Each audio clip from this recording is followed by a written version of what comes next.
welcome to my channel. If you are new here, welcome back. If you are a loyal subscriber, I just want to take a moment to say thank you for everyone who has been leaving such kind comments and feedback based on the readings that you have gotten from the channel. I really appreciate that. I really appreciate all of the positive and good energy. So I just wanted to say thank you. Today I have 4 piles picked out for you. I was in the mood to give some compliments. I wanted to compliment some folks, and those folks are you. So I would love for you to just take a moment to pause and meditate on one of these 5 piles. I did 5 piles today to see which of the energies align with your energy, and I will see you in your reading. Hello, pile number 1. Welcome to your reading. This is your reading about me telling you some of the most beautiful things about yourself that spirit would definitely like for you to know or to confirm for you. So you chose the beautiful card of giving with the carnelian crystal, and this card talks about receiving, harmony, and karma.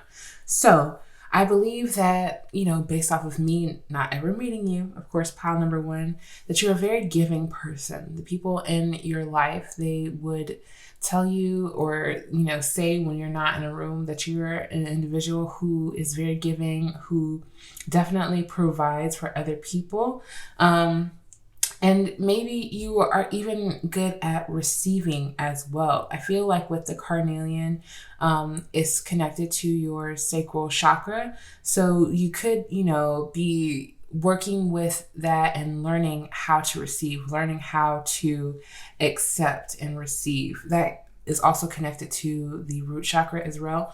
But just for the sake of you having the carnelian stone and it being connected to that chakra, I think that you are open to receiving more. I think you are open to learning how to receive more and finding a good balance in between that give and that take. Because you definitely are a giver. You give, you provide, you take care of, you have in order to provide for someone else. And so you are also just like an individual who wants balance, who seeks balance. It's a part of, what makes you feel so good about giving is because I feel like you have enough to be able to give. You feel like you are in a balanced place where giving feels right. It doesn't feel like it's a burden or it's taking too much from your energy. This is just who you have been, naturally becoming, just naturally, it feels like. And it's just because it is a part of your karma. It is a part of your destiny to be this individual. So you're very caring. You're very attentive to other people's needs in order to be able to provide in the first place. I think you're the type of person who will see someone in like a room full of people, like voice their needs or their concerns about something while other people don't notice what this person is trying to express or say. Other people don't notice people's concerns as you do. And so you're a very giving individual because you notice these things. I am going to look into the oracle and see what else spirit can confirm to me about your, like the most beautiful things about you, your energy, your spirit, your vibe even. So let's see, for pile number 1, what is the most, yes, okay. Excellent. So we're going to get into both the bottom of the deck energy and also the card that flew out for you. So you have the card of impede. And with the blindfold here, it says it's an unseen issue or you. So in regards to your energy and what is the most beautiful thing about you, I think that you are very much so an optimistic. You believe that even in the most like unknowing environment or, you don't know a lot about a situation, if you've been put in one, you kind of don't let that dampen what you are able to do in an atmosphere. You kind of go in, and whether you can see the straight and narrow path or not, you feel your way through it. I think this is a really beautiful thing about you because even if there are issues that are not seen to you, you don't necessarily feel constrained or tied down. It's like you are a person who works very hard to trust your instincts, to trust that you don't necessarily just have to rely on your vision or your sight to see the possibility into something, which can go back to the giving card and why you are so successful in a way that you can give and provide to other people, is because in any environment you thrive. You don't see challenges, you don't not see challenges. You see challenges as opportunities to overcome issues. You definitely like the more of the challenge aspect. It's like, again, the blindfold does not bother you. It only adds a layer to your journey, which you are absolutely, you can be thrilled by that sometimes. And I think this is because you are very protected. I think you know this about yourself, but you're also very protective of others as well.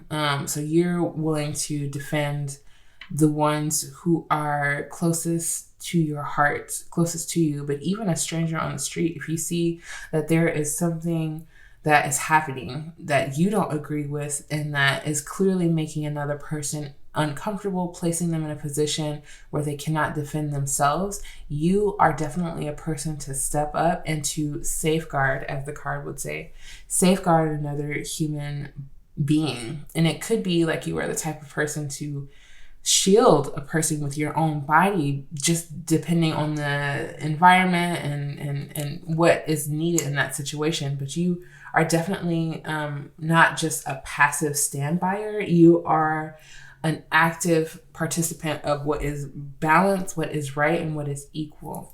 Again, I feel like this is another part of your karma, another part of your destiny, is to be able to do that for some other people who cannot defend themselves. It's like, it could be like many different situations, but it almost feels like right time, right place, where you're just in the right place at the right time to be able to stand up and to defend someone's name or their right to exist. And that's another part of like the blindfold as well. You'll go into, again, any situation with your guard ready at like when it's needed to be ready to guard from harm, but not to, you don't necessarily shield yourself off from people. You're very caring. You like to not necessarily be around people all the time, but you like to have very meaningful moments with people, while also keeping to yourself, keeping that balance of like, I'm taking care of myself and nurturing myself in order to be better when I show up for other people. And this is fluid in your life. It doesn't mean, again, that you're super extroverted or super introverted. It's like you have a great balance of both, where you are able to interact with other people, but also interact with yourself and check in on self and make sure that self is good. So, wow, pile number 1. Let's see what else. Oh, yes, honey. So underneath the guard card, I do want to mention that you had bounty. And so with bounty and abundance coming out for you, you are definitely a blessed individual with being just provided for. As we mentioned a lot in the giving, you definitely,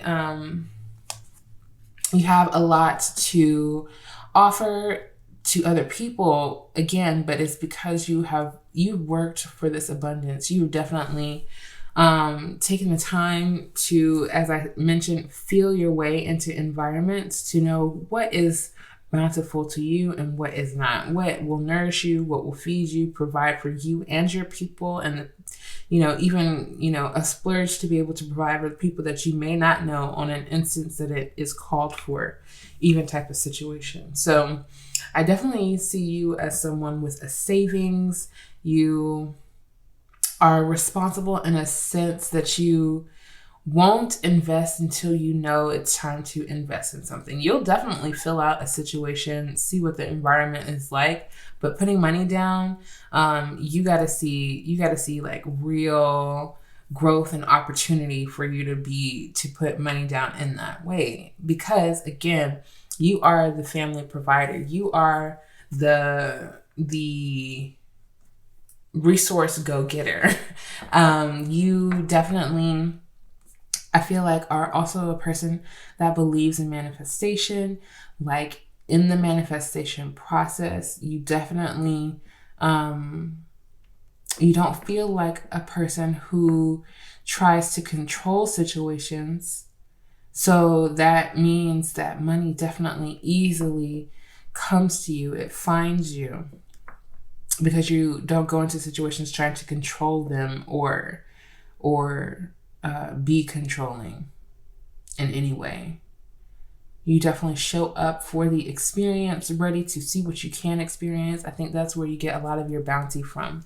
At the bottom of the deck, you do have sadness. So you are an individual, you know, you're the person who shows up for people, definitely. And sometimes, you know, the strongest people also, and you always hear it, the strongest people in the room also need to be checked in on. They need to be checked on because you are carrying so much for so many. And it's like, who allows you to rest? Who allows you to express? Who allows you to be vulnerable and not at the ready, not on guard? So I feel like you have this energy of sadness that sometimes is within you. It sometimes, your sadness may sometimes impede you in a way that nothing else really hinders you from taking chances or experiencing things except your emotional state. Sometimes you may be a person that when you do get in these emotional states, maybe sometimes, let's just say, you can't show up for folks in the way that you wish that you could, and you somehow beat yourself up about that as well. And if that is you, pile number one, I do hope that this is me, you know, illuminating a trend in your life or a habit in your emotional state where you realize, okay, I don't have to beat myself up when I feel like I can't, because in those moments, I really honestly can't. I really honestly can't. And to listen to your emotional state when it's needed, pile number one. I hope that that was an illuminating message for you. So let's see what affirmation we can get for you and for me to be able to accurately describe some of the most beautiful things about you. I also do want, Spirit is calling me to say this for you, pile number one, that, you know, your sadness, your emotional state,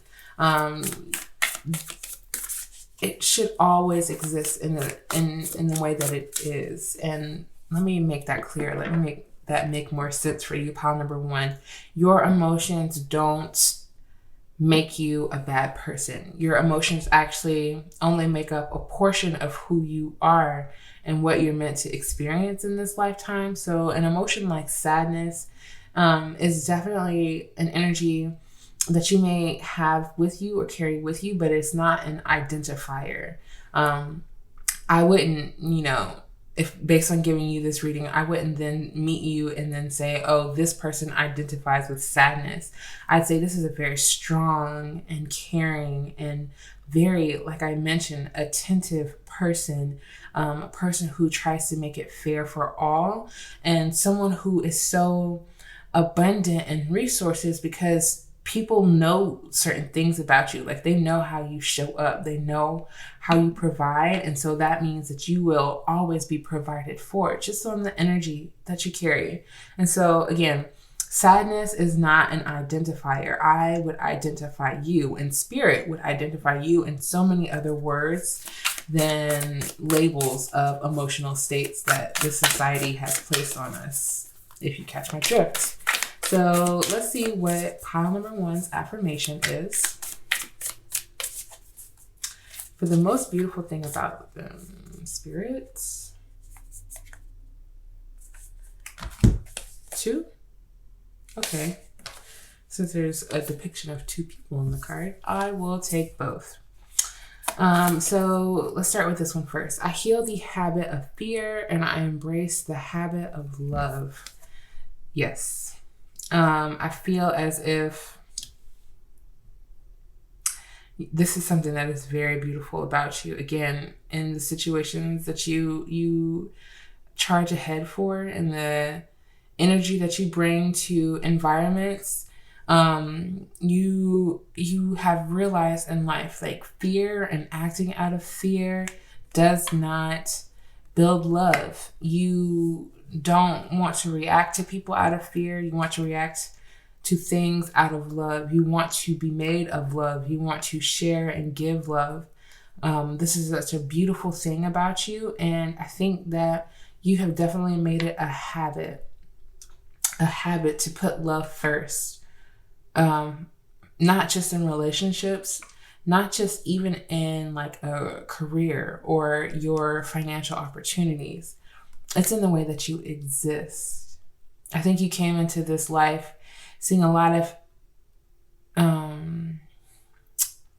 energy that's connected to fear and not to love, and people reacting out of fear and not to, or fear and all the emotions that come with that as well sometimes, and not in love. And so you are making it a life's purpose to heal the habit in yourself, if it's something that was conditioned into you, or you just saw it so much growing up that it ended up being a part of your life in some point, and moving with love instead.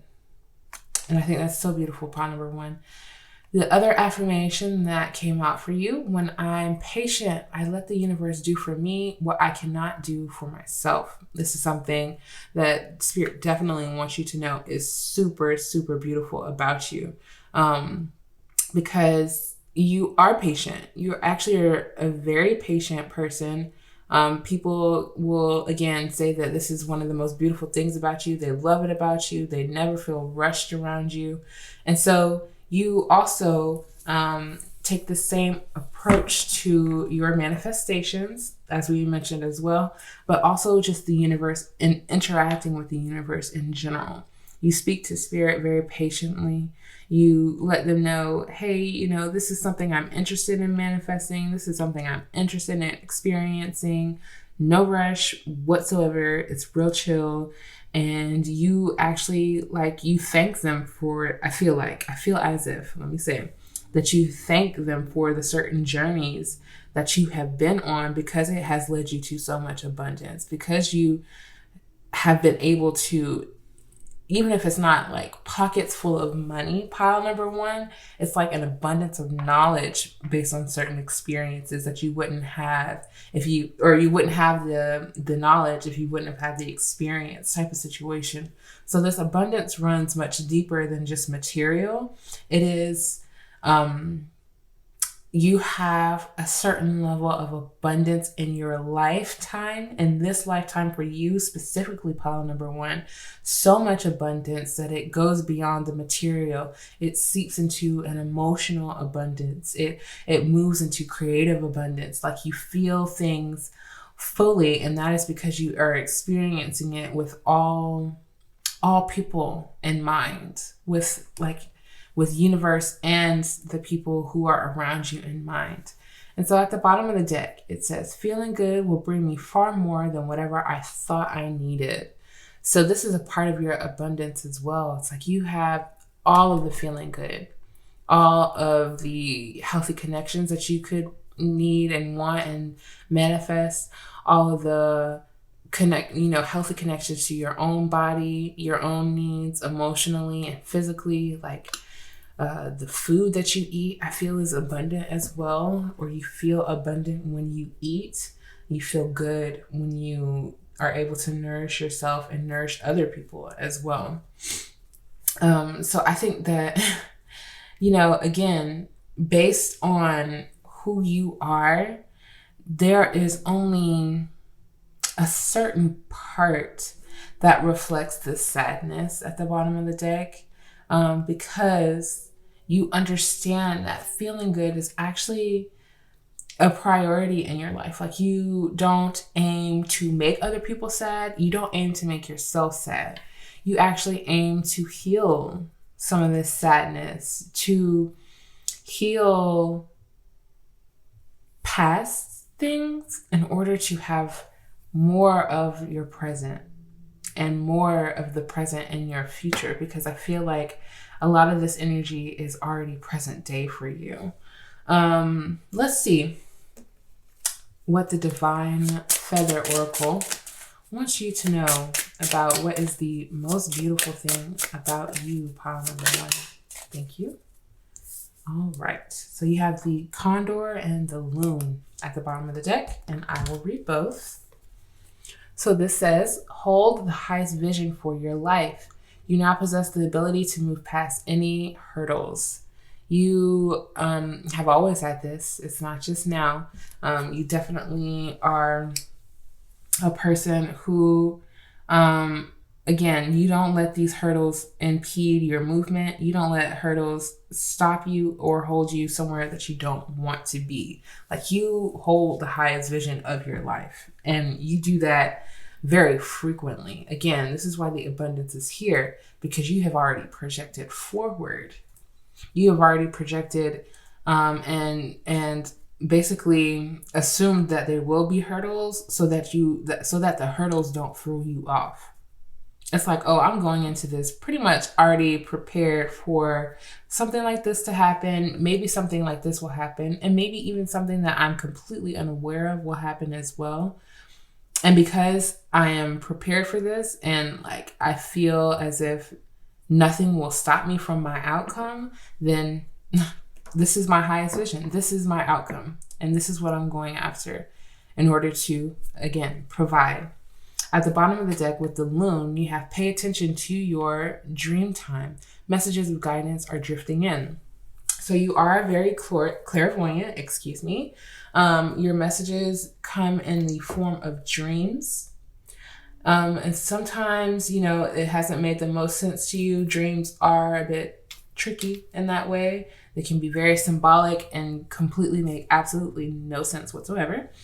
But your dreams are prophetic, and they hold messages that I think are important to you in a sense that you are confirmed in your dreams about a lot of what we are speaking to here. I don't feel as if that message is out of the blue. Spirit is asking you to pay even more attention than you may already do to your dreams, because they are going to confirm very, very beautiful things about your spirit and your character and your abundance in this lifetime. So let's see what the tarot has to tell us. We are using the Black Queer Tarot today to see what is the most beautiful thing, some of the most beautiful things about pile number 1 and their giving spirit. Pile number 1, please, Spirit.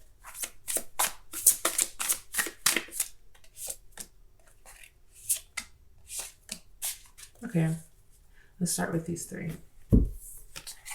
You have the 8 of Pentacles. Yes, the 8 of Coins. So you are definitely a hard worker. And of course, look at all the symbolism of money just in the air. And it is for you. You are definitely a hard worker. You work at things not with mastery in mind, but it's something that actually just ends up happening for you because you do something so many times, and you are normally the type of person to strive to improve either way. It's like, especially in situations where you're completely going into an unknown, you're also not a person to try again that situation if it's satisfactory to you, in order to improve upon whatever it is that is. So with the 8 of Coins here, it definitely tells me that you are someone who doesn't mind the repetitiveness of certain work. You could do this in your own work, or like your creative pursuits, I should say, that connect to you in the material world. You don't mind, again, putting things on repeat. I mean, even putting songs on repeat in order to do something almost like, what's the word where you're doing it like almost mindlessly, and it's over and over again. It's just repetitive. So I see you're working on something currently, and you've been working on it. You've been, even if it's like over the last few years, just doing something over and over again, mastering it. This is a part of your abundance. This is something that is building you wealth in this lifetime.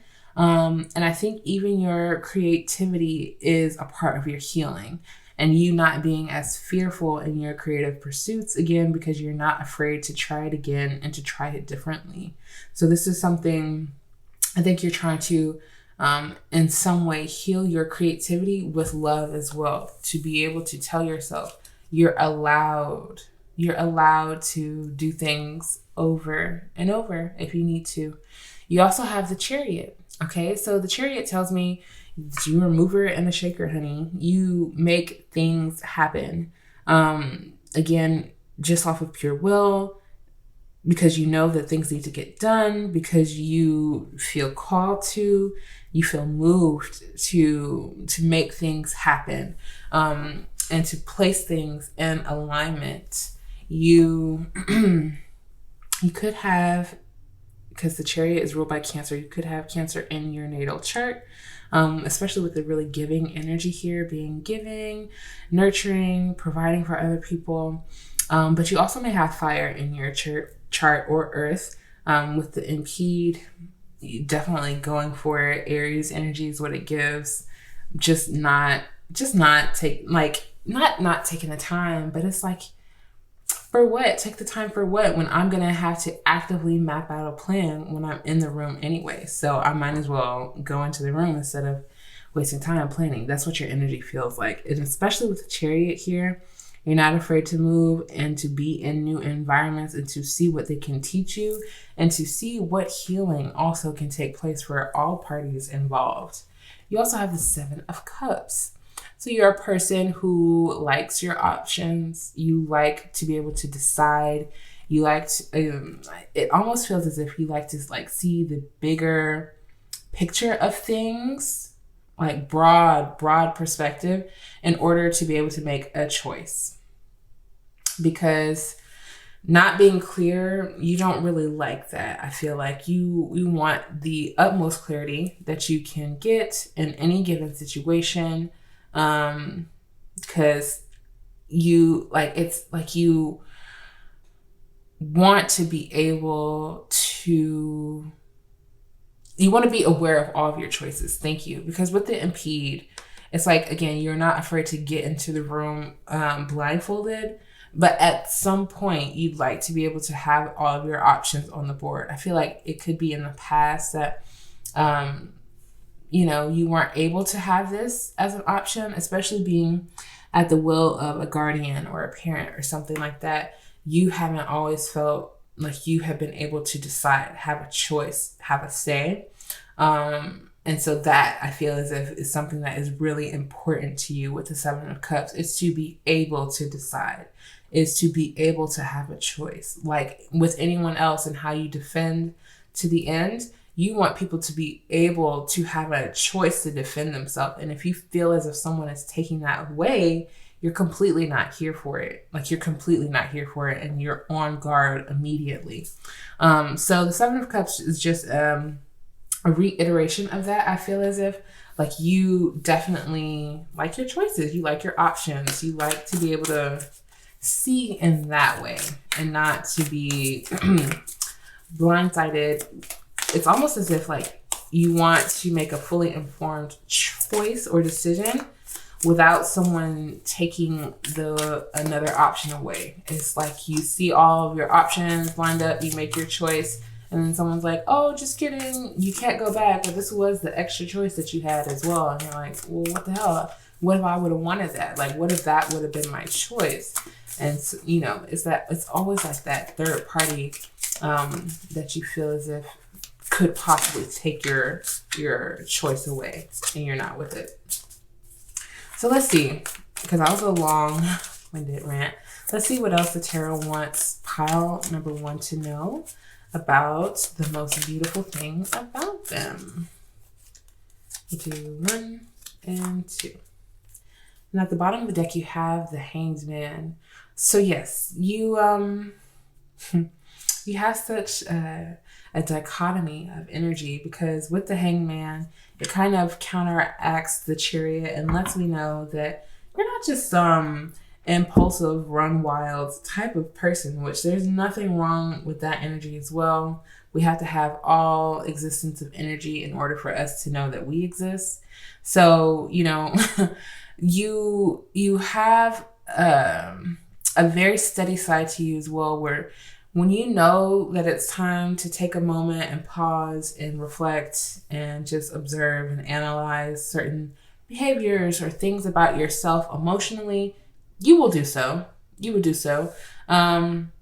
Or to observe things spiritually about yourself as well. You will do so. You definitely feel the universe is calling, like you feel when spirit calls you to do something. They make it very loud and clear for you. And so you don't really play about your spiritual practice, I feel like, of meditating, taking some time to really just not think or not worry. Again, it's a part of that process. I feel like when we were talking about how you take care of yourself in order to provide for others. And so that is another confirmation of that in the Hanged Man.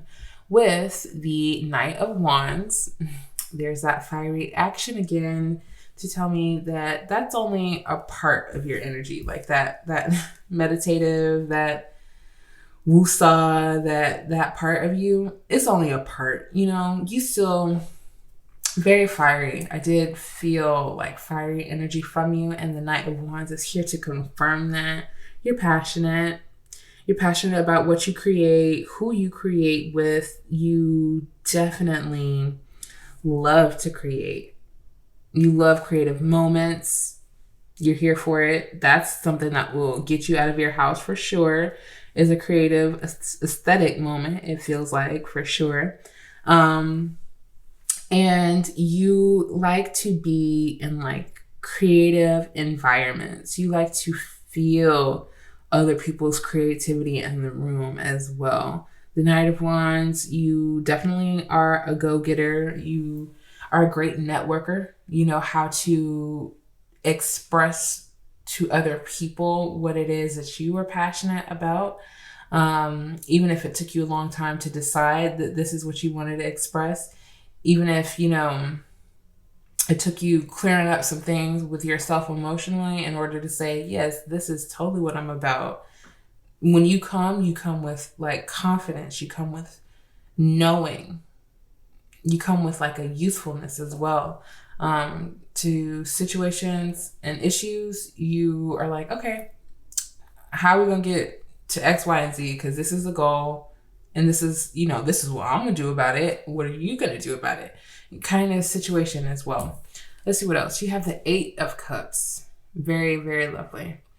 So you are also a person, and always comes with the 8 of Cups. You're not afraid to walk away from what doesn't serve you. The 8 of Cups is the ultimate, I can't do this anymore. This doesn't align with me anymore. This isn't my cup of tea. I am looking for something that will emotionally fulfill me. This is not what I expected, such and forth, yada, yada, yada. Like, this is your energy. You're not afraid to show up as this person. And no matter if someone's like, well, that's flaky, or you should make up your mind, or you are all over the place and I don't know how to keep up with you. You know, that's not the kind of energy that you interact with, that you have time for. I feel like with this giving energy, you definitely have found, let's just say, 1 or 2 environments that you definitely feel comfortable to show up and provide for. You definitely feel comfortable to take care, to, you know, be not necessarily center stage, but to be there.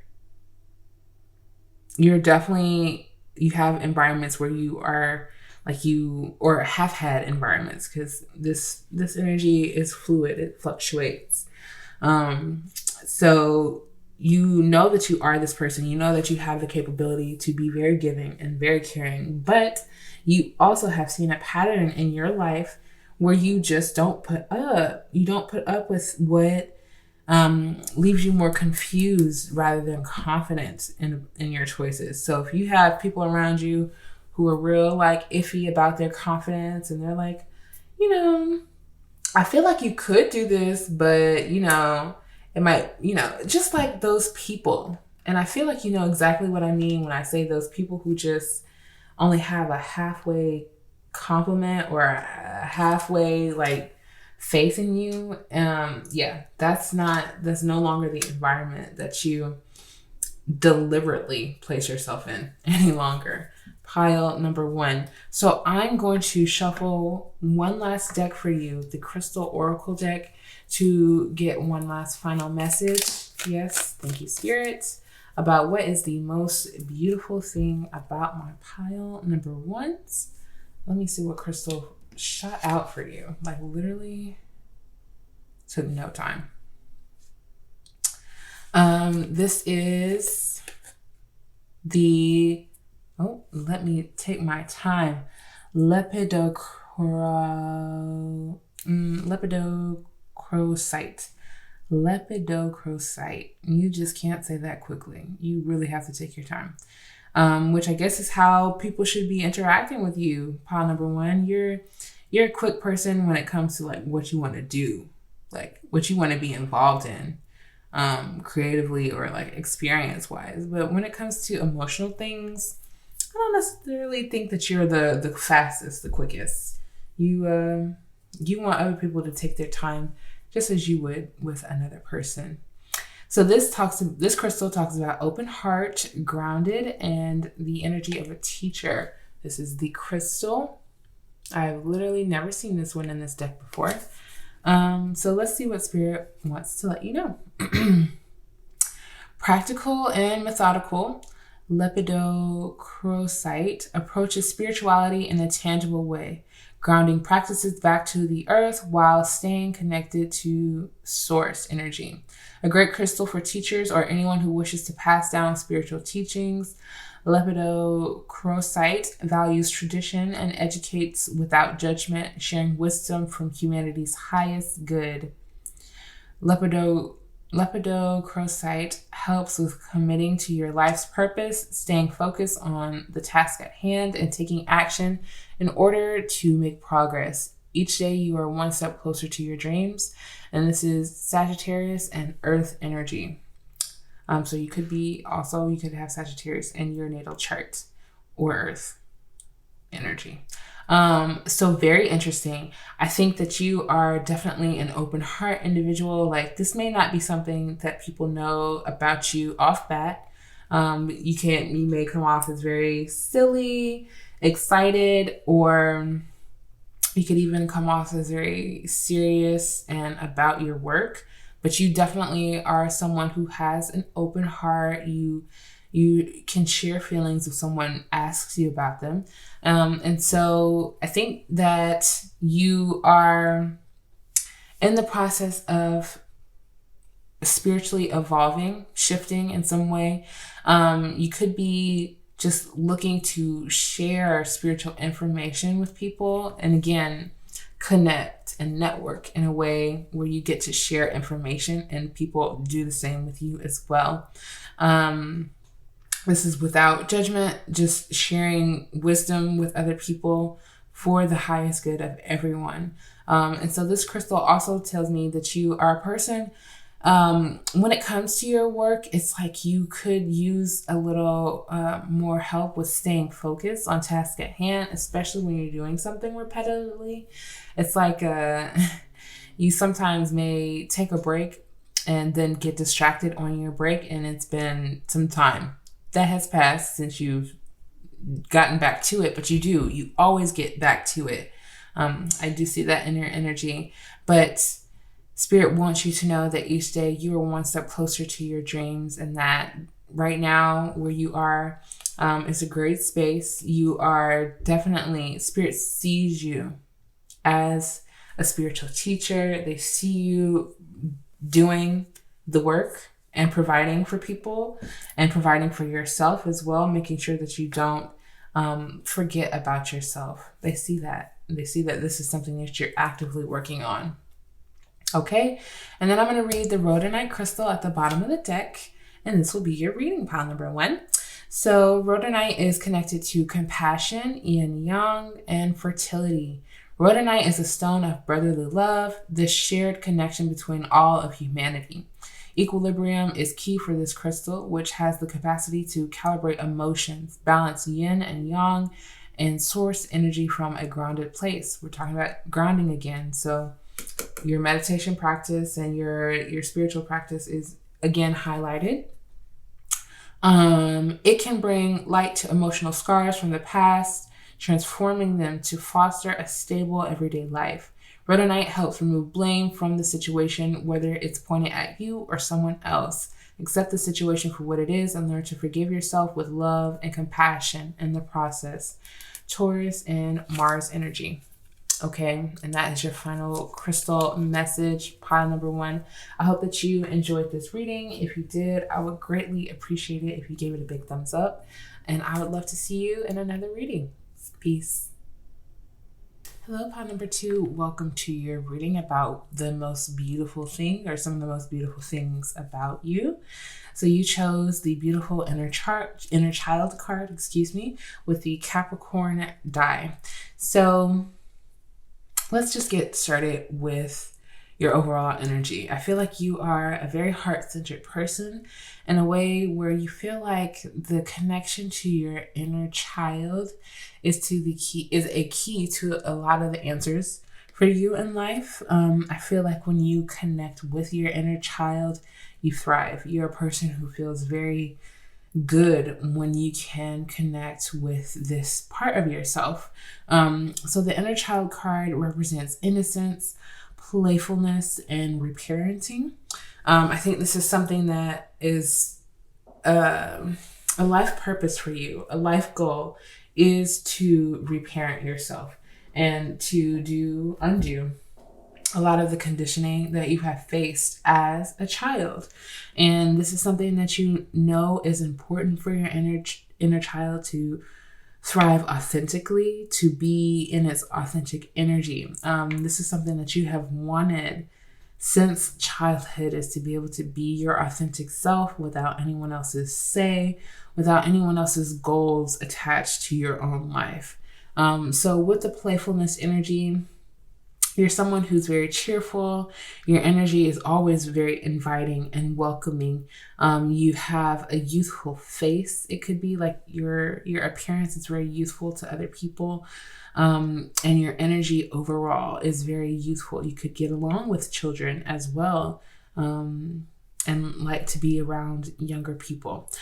So your inner child energy is telling me that there also is a side to you. It could be that is what most people see, is this like very innocent side, having an innocence about you where you're the type of person who wouldn't do another wrong. And that's in a sense like you have no intentional ill will for anyone. You don't have any ill feelings towards anyone. You just don't carry this energy, even though children can be petty, they can be mean. This energy, your energy, feels like the more light-hearted version of that.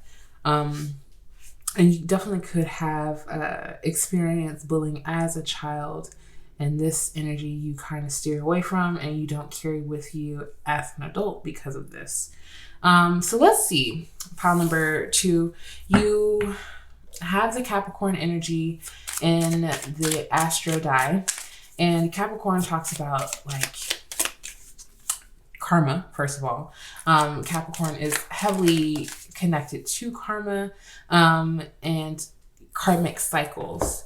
And so I feel like you came into this lifetime being this youthful energy, this youthful spirit all of your life, to kind of lighten the load in whatever environments that you've been placed in. And it is a part of your karmic cycle to be this lighthearted energy and a very solid and firm like environment, a very structured, even just like the society that we exist in today is very Capricorn like, where it's about the material, it's about wealth, it's about building legacy and overachieving in a sense. And so your energy in this environment and the world and society needs this kind of playfulness, this kind of innocence in order to not fold under pressure.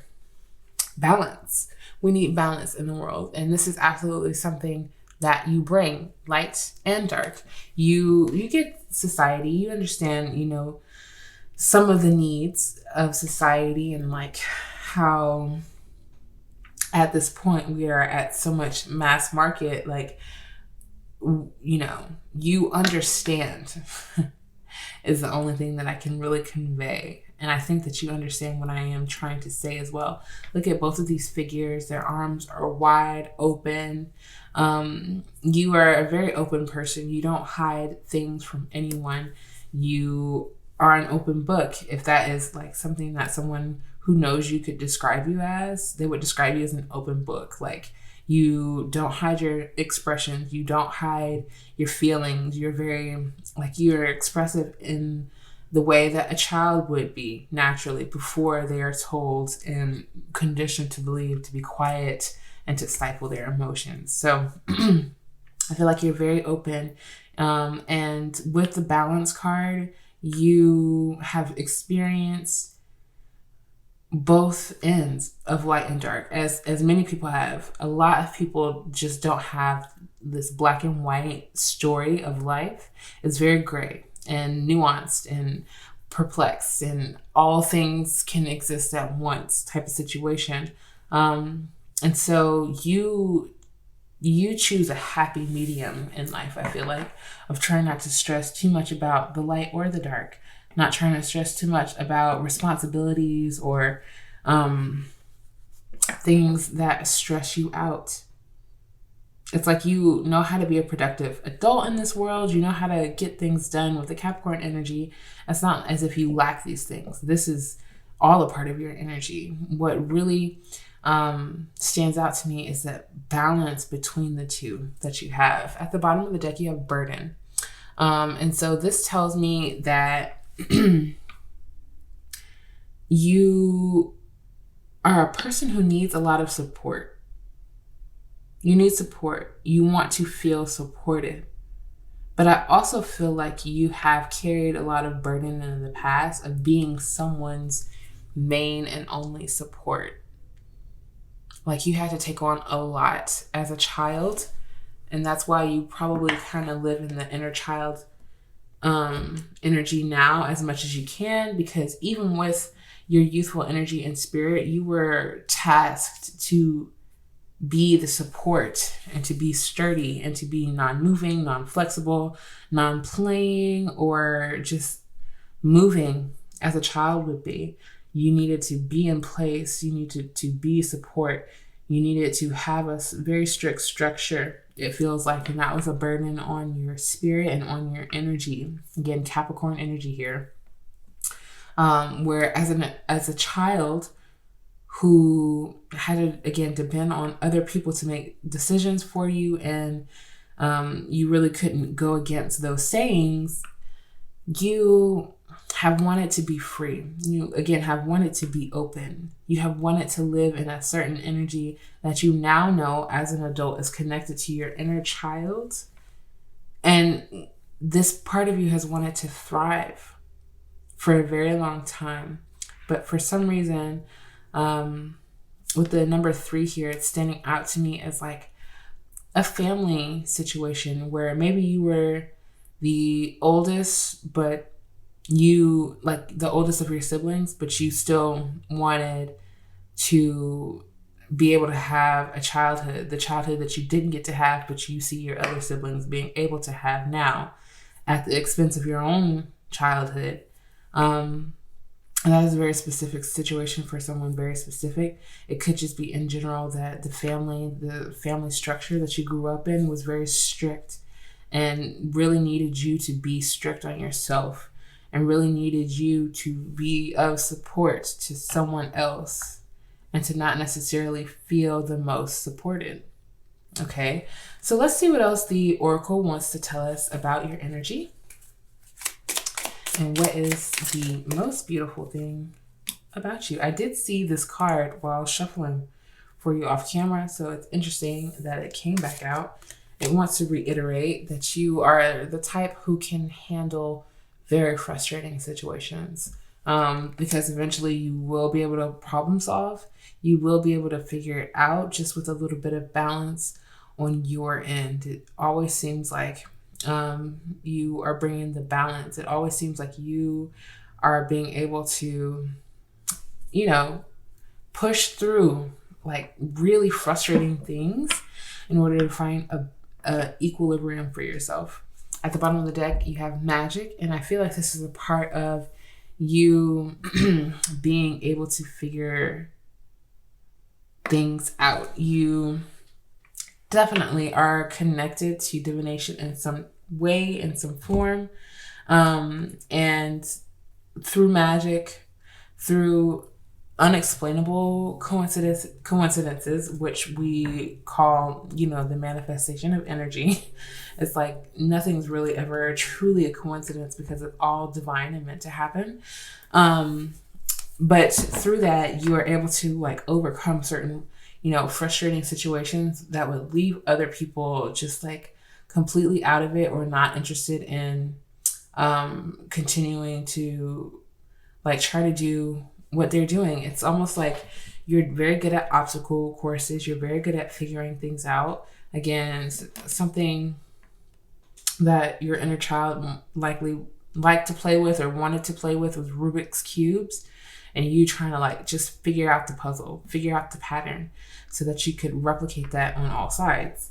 And so that's what the frustration card feels like to me, is a Rubik's cube. And other people, again, they'll just let it go, completely start over, or just not do it at all. You definitely know how to move through the energy of frustration with your own central balance. You definitely, because probably so much has been expected of you and placed on your own shoulders, you definitely, I don't see you necessarily as an individual who gets overwhelmed by the frustration of things, because you've had like a lot of responsibilities on your back, on your shoulder. So to say that you're a person who is easily stressed or who is easily like anxious and frustrated, like the frustration card is telling me that you actually just handle this energy very well with the balance card as well. You handle frustrating situations very well. Almost like with a childlike mind, curiosity rather than stress about having to make something happen. I feel like you've learned that stressing only does detriment to the body. It doesn't necessarily help you to solve your frustrating situation any faster. And you've watched this be done by other people, so you kind of want to not place that kind of pressure on yourself in this lifetime. All right. So your affirmation for some of the most beautiful things about you, it says, the universe is always conspiring to support me, guide me, and lead me compassionately towards the highest good. I would also like to point out how much red is represented in this burden card and how each word of support is highlighted in red. And the universe is always conspiring to support you, pile number 2. So this is just a big, loud message. You may even see red birds a little more frequently now that you know to keep your eye out for it. To know that the universe is here and is conspiring to support you. Again, you have struggled with not feeling supported in past environments, and this is something new for you. I feel like to feel the universe confirm you and affirm you in such a way that literally makes you feel supported. Like you literally, yes, you're still working through things from the past experiences, but you still feel not alone when it comes to the universe and what they have planned and in store for you, to be able to enjoy even more of what you've asked for in this lifetime, which is to be connected to and living in the energy of your inner child, being very playful, having moments of playfulness, where you can, like, again, back to the frustration card that is standing out to me, looking at this, you know, circle and square as a game, as a fun challenge. How can I figure, like, this is your energy. This is something that I feel like you were born with. How can I figure this out? Like, this looks kind of fun. This looks kind of, you know, interesting. And going in with a playful, very curious energy in regards to certain situations. People in this society come off very hard. They will try to force the square into the circle. That's not your game. You, like, once you see that it doesn't work, you're like, okay, that was fun to, you know, see that doesn't fit with that. So let's now find what it does fit with. Let's now find where it does go. And that's that balance. People be stuck in the dark trying to force things to happen, force situations in their life. And you're like, let's fluctuate. Let's see where the energy is supposed to be. Let's see where I belong. And, you know, it's magically that you are led to certain situations, very cosmic, meeting other inner childs, folks who live with a more free spirit. At the bottom of the deck, it said, my true safety lies in my capacity to align with the love of the universe. So you are absolutely safe. You are secure, and Spirit wants you to know that you are loved. You are loved. I think you're understanding more and more about this, about like true safety, spiritual safety, like knowing that your spirit is safe, knowing that your energy is safe to exist in its natural state, and that all the unnatural things that you feel have been placed on you or have been within you, it is nothing like impossible for you to release or to reparent for yourself.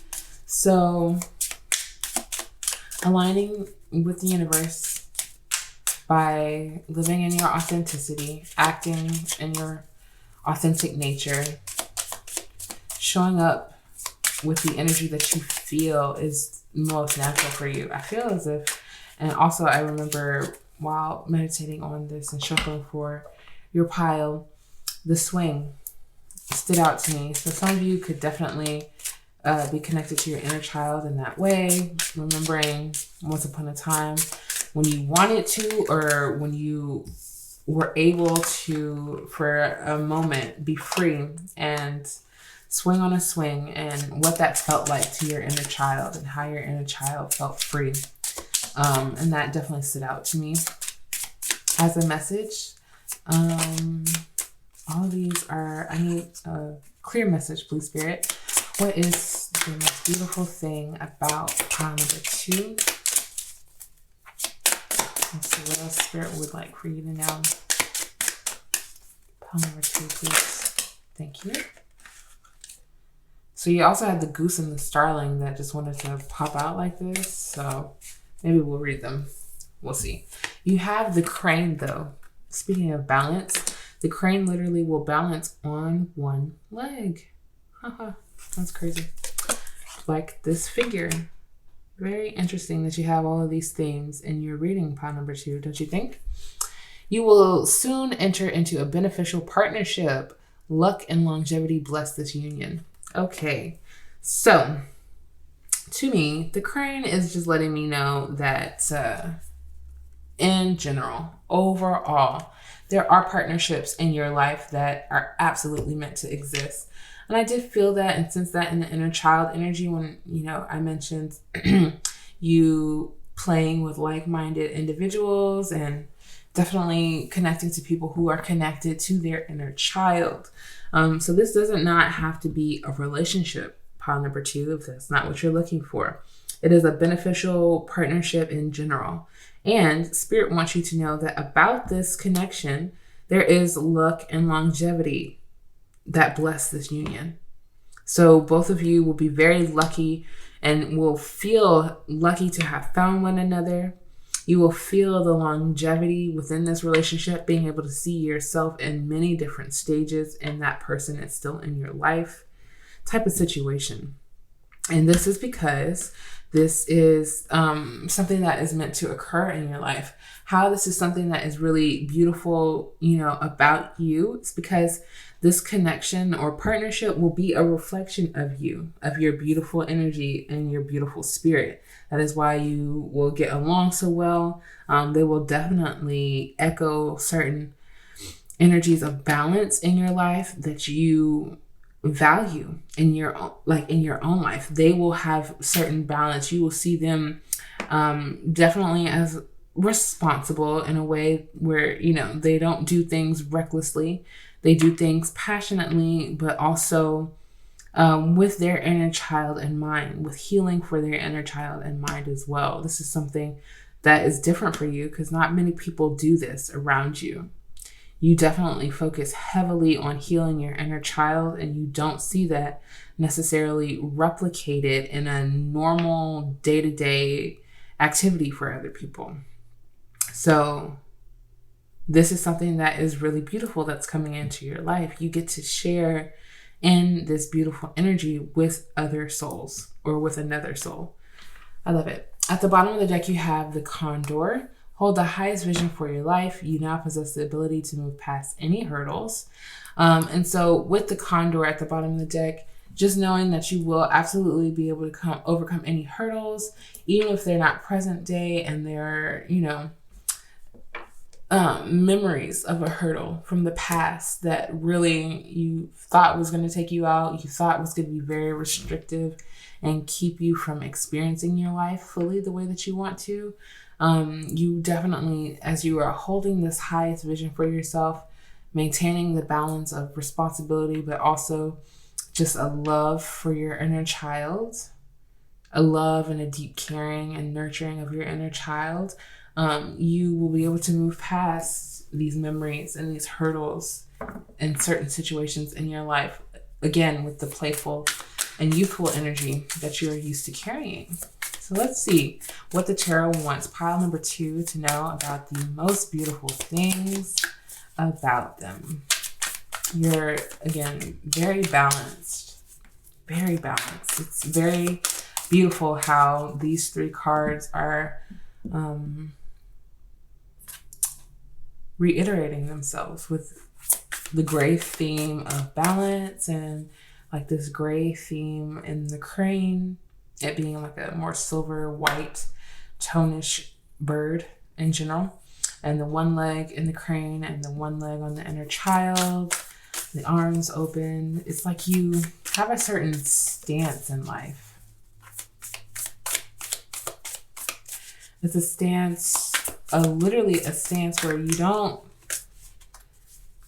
take things so seriously to the point where both feet are on the ground and your toes are dug in the ground and you're unmoving. It's like you absolutely trust the universe to hold you on one leg. You trust that you won't topple over. You trust to always find and have balance based on your connection with the universe. Wow, that's really a deep and beautiful message for you, pile number 2. You, like, the stance that you take in life is trusting of the universe. But also, like, you have worked for this strength that is represented in the inner child in their leg. You have worked for that strength because you have definitely once upon a time supported so many others or one other so much. And so you know how to be strong, you know how to be steady and stable out of practice as well, but also out of faith. So beautiful. The Tower at the bottom of the deck. Something is absolutely transforming in your life, even down to your connections. It could be, you have connections in your life that you value, but I feel like this card, it says a beneficial partnership. So it's like it's beneficial to you, it's beneficial to them. It's really a good partnership that is coming into your life at this time, because you need something more than just to be able to value it. You also need to feel valued. Is what that feels like. Wow. Anywho, let's see what the tarot wants you to know. You have the Fool. Yes, honey. We are all allowed to be fools. We are all allowed to do something and try something new and be completely terrible at it, and then have the nerve to try again. Anyway, so the Fool is telling me that you do have a new beginning in your life coming soon. And that, it just brings me back to the beneficial partnership, but I'm not going to harp on that in this current moment. The Fool is a beginning, a new journey in general in your life. And it could be the way that you are reconnecting with your inner child and no longer stifling it. Whatever new beginning you are taking in life is also allowing you to bring your inner child to be new at something. Like, you remember when you did something new for the first time as a kid, it wasn't necessarily scary unless someone told you it was scary or someone told you to be afraid of something. You were more so than anything curious about it. Not realizing that no matter, what situation or process you went through, at the end of it, there was going to be a changed you. There was going to be a different you. So let's just say, like taking a dance class as a kid for the first time. And at the end of the dance class, you would like to think, you'd hope that you'd be more confident, dance moves on 10, like you got the dance moves down pat. And so we would like for it to work out that way, but sometimes you have to take the dance class multiple times in order to really get in a groove, if that makes sense. Pile number 2. Either way, for you are going to be starting something new very soon. And Spirit is encouraging you to just be curious about it and to not take yourself or the situation too seriously either. You also have the Prince or the Knight of Swords. So this new beginning is definitely going to be mind stimulating for you in the way that you're definitely one of the most beautiful things about you is your mind, your curiosity, and definitely your information processing as well. Like the way that you process information, absorb it, and then take action on it as well. You have 2 butterflies here represented. And you also have, I believe it's a doe is what they call them before it turns into a deer. And to me, this is like a growth process. These symbolisms stand out to me as a transformation and a growth process that you're going through right now. And it's not growth in the form of aging.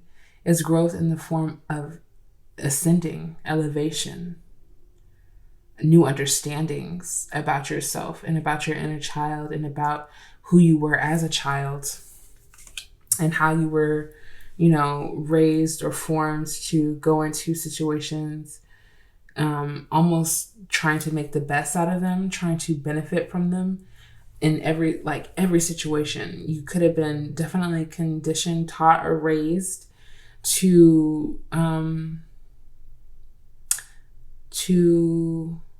be successful in any situation, successful to the point where you are coming away with some kind of resource, some kind of money, something that society would say makes your life better. And you almost don't want to do that.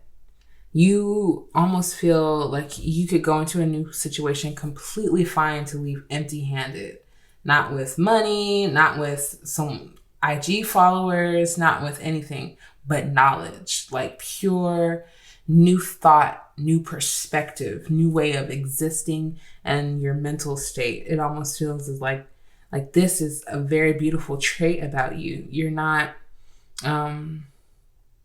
what I'm seeing is, I say back in the day, but it happens current day as well. Gold mining, and like when people are looking for gold and they want to strike gold, they want to hit big. It's like you're going out in the dunes and the tunnels, just unearthing, curious to unearth something, to find new information, not necessarily to find this gold and to be the richest person in the world. But that was how you could have been raised, or to dig and search and find a partner that is wealthy, well off, will look good on paper and next to you. But again, you're here more so for the mental stimulation, for the mental exhilaration of a new beginning, of seeing something for the first time with new eyes and with new intention. You also have the Queen of Cups here. Very beautiful. You have a lot of bird symbolism within your reading as well, with the red bird, the crane, and this little guy over here. But in the Queen of Cups, this tells me that you're very nurturing, you're very kind, you're very sweet even. You're very sweet.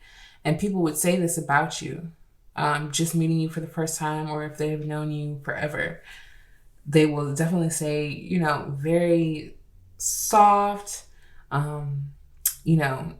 again, especially with the Fool here, your first interactions with people, they take you as very intuitive. With the Queen of Cups, they take you as very knowledgeable, like you know a lot to other people. And this is, not necessarily, it hasn't been a goal for you, but the goal has always been knowledge for you. The goal has always been experience gained for you, or intuition gained for you. It's never been about necessarily results, especially with the frustration card. You can try things a multitude of ways, and the result is in knowing, okay, so that didn't work, so now I'm going to try it a different way. That's a very acceptable result to you as a person. And so I can see this about you. Let's see what else the tarot wants me to let you know about yourself at this time. Pile number 2, please, Spirit. I just need 2 more cards. 1, 2. Okay. And at the bottom of the deck, you have the Ace of Swords. So you're the type of person, you welcome in new ideas, you welcome in new perspectives, new voices. You definitely value literary thoughts and like in-depth thinking and speaking with intention, because the swords, it rules all of those things. And with the Ace of Swords, is basically telling me that you are open. You open yourself wide arms to new literary, intuitive, and also like intellectual experiences as well. You may describe yourself as someone who is very intellectual, or very into poetry, and spoken word is a different type of poetry, of course, and like, autobiographies and things of that nature. You like to absorb the information and knowledge, especially of other people who have already done it, as you are, represented as the Fool. So you definitely have experience with a lot of new things, not necessarily experience of longevity in regards to like one thing. Like, you like to try things, and there's nothing wrong with that. Do not ever let anyone tell you that you have to settle for one thing, because how do you know that that's the one thing that you love if you haven't experienced a multitude of things? Take what resonates. Pile number 2. You also have the 7 of Pentacles. So you are very patient when it comes to the things that you try to manifest and put energy in to. It's like when it comes to new things, you're down to try, you're down to stick around to see what the energy is about. But also when it comes to like the things of longevity, the things that you want to grow in life, you are trying to feed it more patience. It feels as if it's like you're not an impatient person. Not in the slightest, I don't feel. But with the Seven of Pentacles, you have this energy about you that like you're going to hold off. You're going to wait for as long as you need to in order to see certain results. And again, a result to you is nothing. Nothing can also be a result to you. Like if you don't see something sprouting, then it's well past the sprouting stage, then you're like, okay, I think it's safe for me to start looking in other places at this current moment, because what I thought was going to be represented here, not necessarily. But in the Seven of Pentacles, I do see, even like if it's not in existence in your life right now, just an opportunity for you to sit by something and to wait and to see slow progress, to wait and to see any progress, especially if you have a new beginning coming into your life. Pile number 2. And this was a message meant to show you and to affirm to you the most beautiful things about you. And maybe it's something that you don't even see or you don't recognize yet, like your ability to have staying power, but you do. And the Seven of Pentacles here, you do have that beautiful capability of knowing when to leave and knowing when to continue to further feed something your energy. And so I think that this is going to be a useful skill for you coming very soon. You also have the Five of Pentacles. And this is just a confirmation to me to know, like, you won't definitely put yourself in a compromising situation again, because the Five of Pentacles is definitely, it doesn't feel new to you, especially with the burden card, Capricorn energy. Like financially, things were not the easiest for you growing up. And, maybe books and other people's writings were a nice escape for you, and, a nice escape from reality for you as well. But now, as an adult, as someone who thrives in your inner child and is very successful in that energy, I think the Five of Pentacles just tells me that even although things were difficult for you with the balance energy here, and you have had to learn fairly quickly on when to let things go, you are healing the things that have disappointed you in the past, the things that have fell through, the things that didn't work out and you inevitably knew wouldn't work out. Because like I said, you're not the type of person to fit a square in a circle. But it doesn't mean that it doesn't disappoint you that that thing didn't work out. And that's okay. You could have been, like, based on prior situations, just left in a situation where you felt lack, where you just felt like you didn't have any longer. And so maybe the waiting part of that is difficult for you based on previous experiences. You're just like, sometimes when our mind gets, in the front seat, all we can see is lack. And then we have this automatic, okay, so now I need to move. But maybe that's not the time for you to move just yet. I think you're definitely, with the Queen of Cups, going to be tapping into your intuition more and more to learn the difference, to learn the balance of moving and staying still.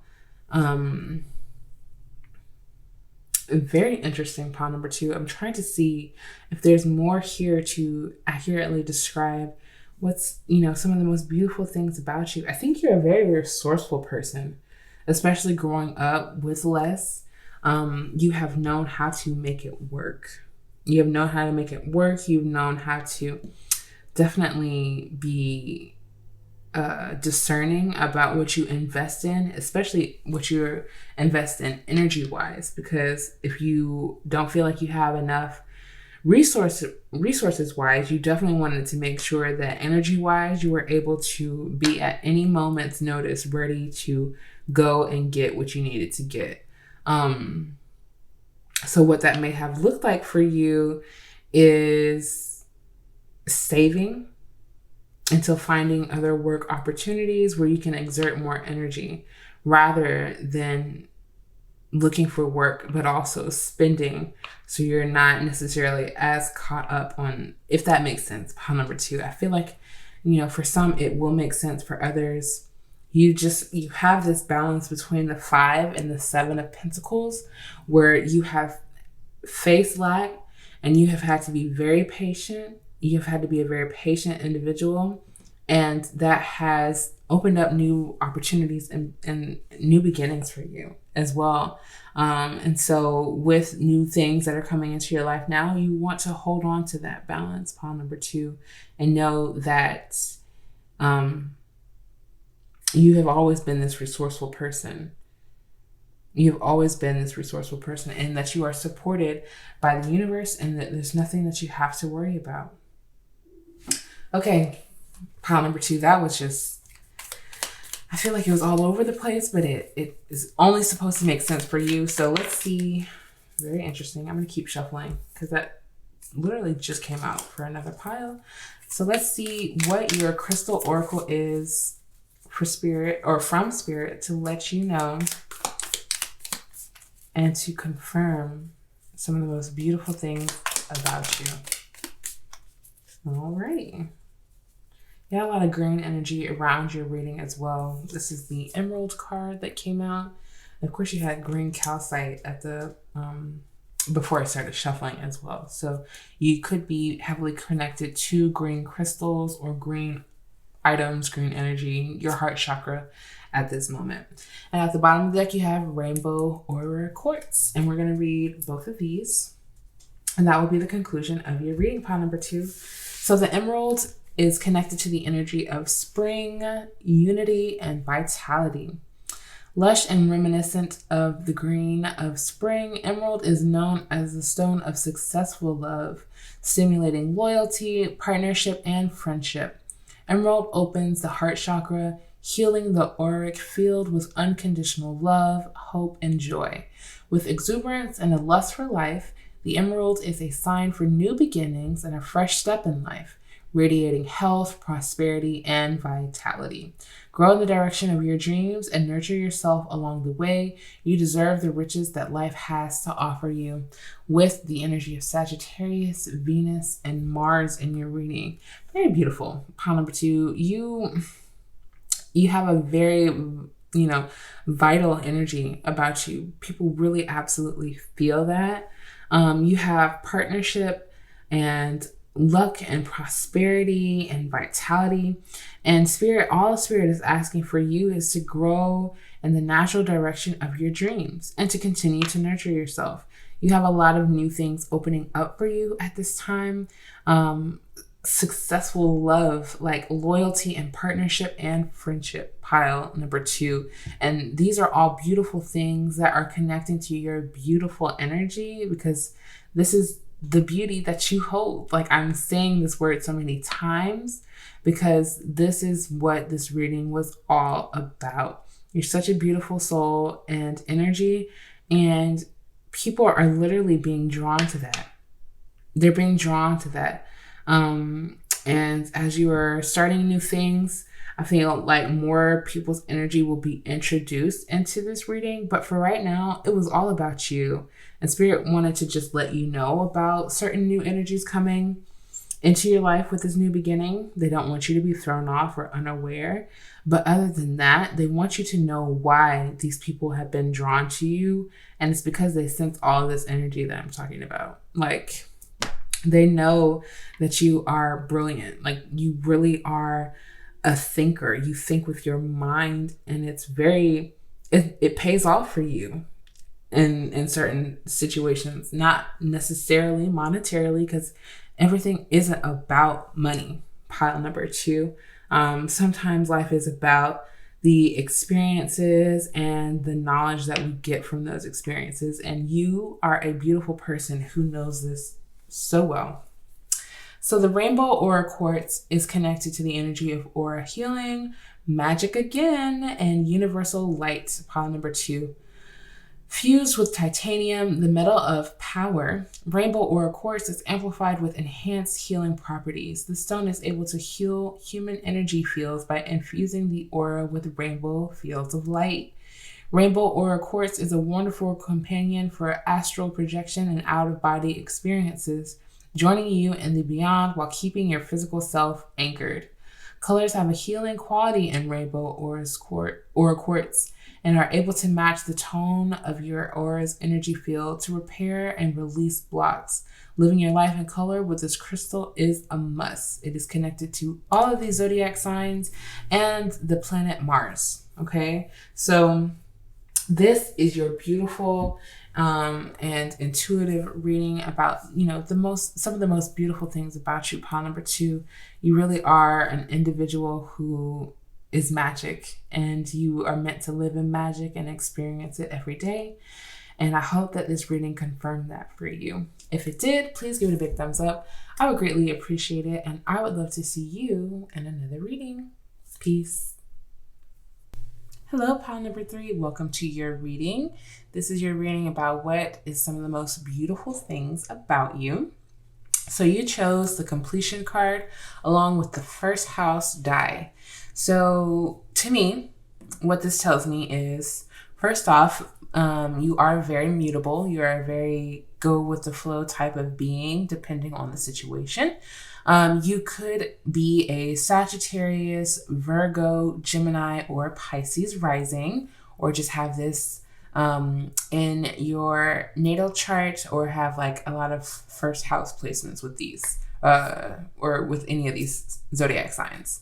And so this also tells me that the outlook that you take in life, it's very broad. It's very otherworldly almost, where you kind of are going to a different tempo, a different flow than the rest of the world. And that's because of just you having this forward-looking quality about yourself, where you definitely are, some people might call you ahead of your time, and just a person who thinks very progressively, experiences life very progressively. And this is a very beautiful thing about you, pile number 3, because people need this energy in their life in order to not get stuck in the past or be too caught up in the present moment, not being able to move forward in situations. You definitely have this dissolution ability where you, just by the way that you exist, the way that you see the world, you're able to help people to kind of dissolve certain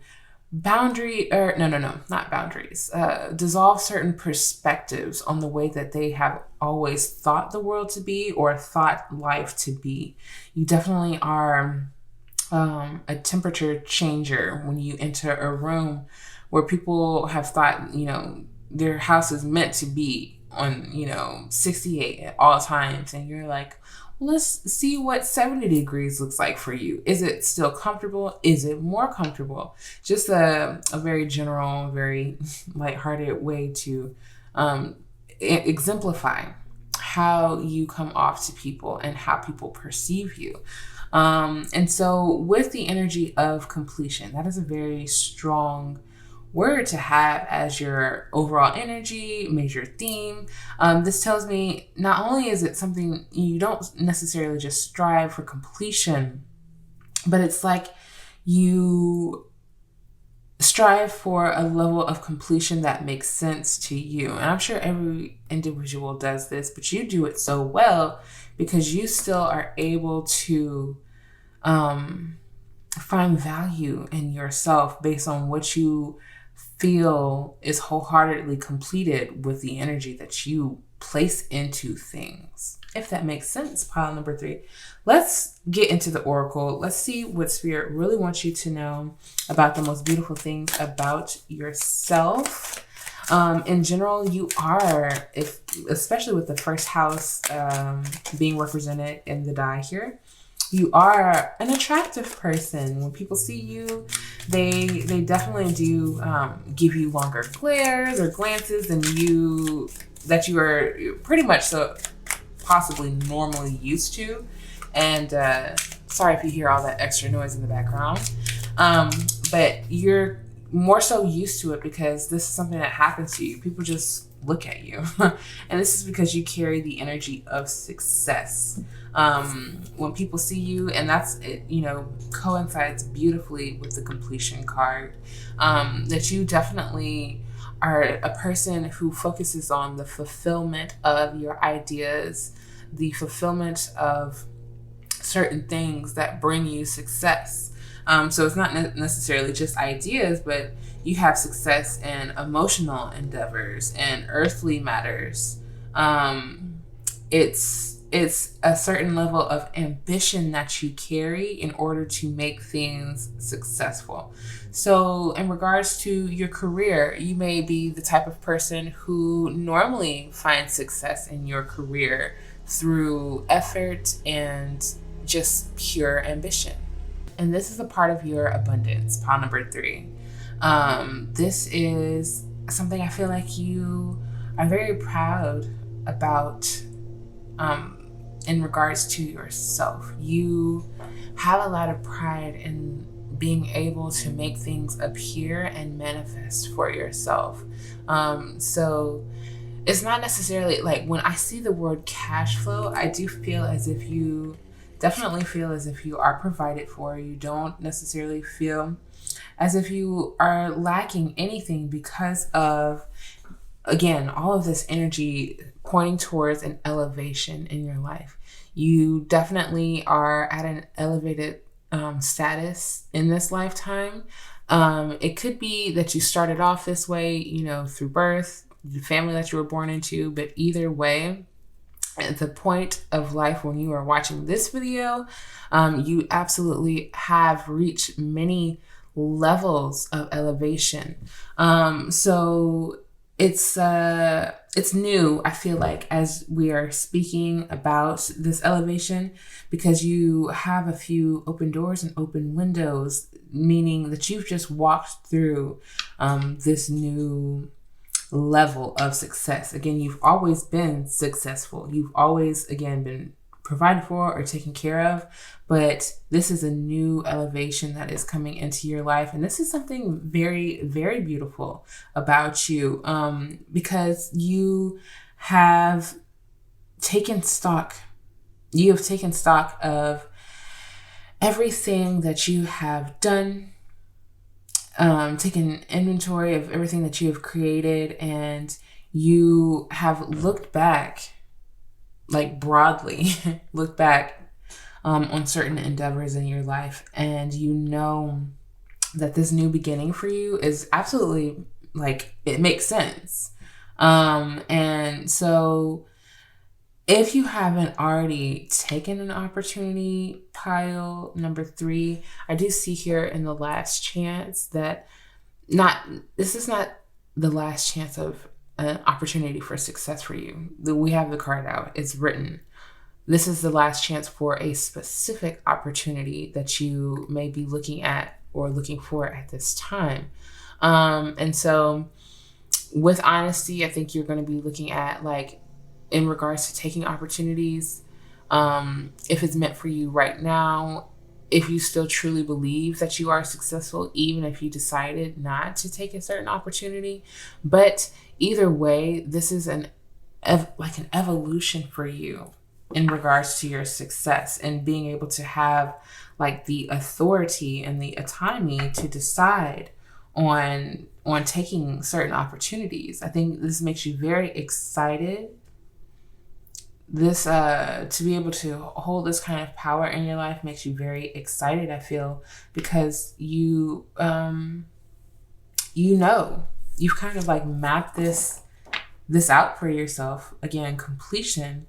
based on innovating a plan for yourself. Let's see what else we have. Pile number 3, because I feel like your success is a beautiful aspect to you and who you are, but it's not just for you. It's like you're not the type of person to be successful just for self. It's for a broader reason. And we're going to look and see what that is for you. Pile number 3. What is some of the most beautiful things about pile number 3?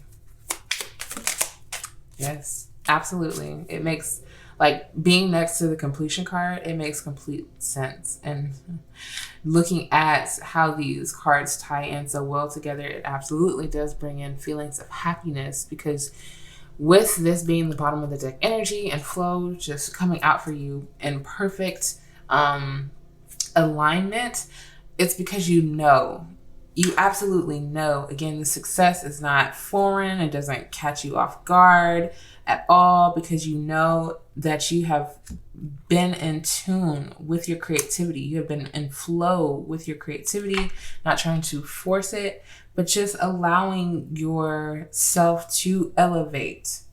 Oh, you guys, this said evaluate the whole time, and I was saying elevate. So this is really, it's almost symbolic, because there is a moment of elevation that is present for you in order for you to evaluate, because the open doors and the open windows, it's an opportunity.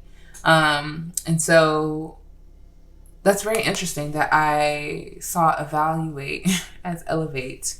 And underneath that, I do see journey. So I feel like a new beginning is opening up for you. A new journey, something, again, is being placed underneath a microscope of some sort in order for you to observe yourself and new opportunities. But all the while, you not trying to control things, because this is just like your outlook on the world. You don't feel as if control is beneficial to progression. You much rather, live and flow. This is, your whole point and purpose. This is what your aim is, your goal is. So let's see what your divine feather message is for pile number 3, please, Spirit. What is, like, some of the most beautiful things about them? Yes, you have the chickadee, and at the bottom of the deck, you have the robin. So I'll read both of these. The chickadee states, the time is right to release old patterns and energies. You are ready to embrace change. Okay, so these are the kind of messages I think that you receive pretty frequently, because you feel the urge to change, either your environment, your habits, because you understand that with this flow that you possess, you are able to find success in a lot of different areas. You don't get stuck. You don't get bogged down by what success should look like. You just feel the energy of success. And when you feel called, you move, you shake, you do what you want. You do what you want in order to feel successful, in order to feel the flow, the creative flow that deserves to exist in your life. And the robin says, new growth and potential is on the horizon. Reach out and embrace it. So that was absolutely the new opportunities and beginnings that I have been sensing. It's on the horizon for you. And with the evaluate, I think it may be more so an internal evaluation, just like I mentioned. Going over what it is that you have created already, what it is that already is in existence in your life, making sure that everything is to the standards that you would like in order to leave this chapter and embrace a new one, a new stage of growth. Again, none of this is necessarily a stressful feat for you, because you are very happy. It to me seems as if once you do this inventory and you take a look, you will be very pleased and happy with what you have allowed to come into existence into your life. And that will help ease you into this new beginning. So let's see what your affirmation is, pile number 3, for some of the most beautiful things about you. And based on what I was just talking about, you know, I think one beautiful thing about you is the intention that you put into your creations, because you are the type of person to do it well the first time. And I say this because a saying is coming to my mind that Monty, my mother, normally says: if a task is first begun, never leave it till it's done. Be the task great or small, do it well or not at all. And I have dissected that saying in my mind a lot as an adult, as a child. And I feel as if, you know, it's not necessarily a strive for perfection.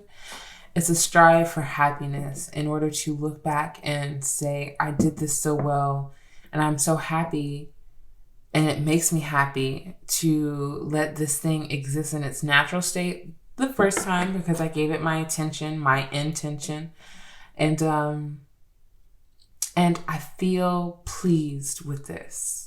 Not perfection. I feel pleased with this. This makes me feel successful. I feel successful from completing this. I feel successful from being in flow when I completed it. And how my process wasn't stressful. It wasn't forceful. It wasn't disruptive to my own natural state. This is something very beautiful about you, pile number 1, to be able to carry this kind of energy in a world that is focused on content creation and not necessarily on the feelings that you are supposed to receive when receiving someone's content or their creation, you know? So I think it's beautiful. Your affirmation says, the presence of love will always cast out fear. This is something that is very beautiful about you. This is, I feel like, an affirmation that you can resonate with strongly, because it's even when you do face moments of fear, you have noticed that the presence of love always brings you out of it. It always helps you to zoom out of your struggles and worries that sometimes tends to consume other people and can consume you as well. Because we are human, we are not immune, but you do have the ability, a successful ability, to cast fear away from yourself when you definitely are living in a flow state and being in the presence of love. At the bottom of the deck, it says, my true safety lies in my capacity to align with the love of the universe. This is why you are able to cast out fears, because you feel safe being in your existence, existing as you are naturally. And that means being in alignment with the universe. When we are in alignment with our natural existence and it feels right, we are in alignment with the love of the universe. And it's a clear telling in your reading and in your life that this is an energy that you carry.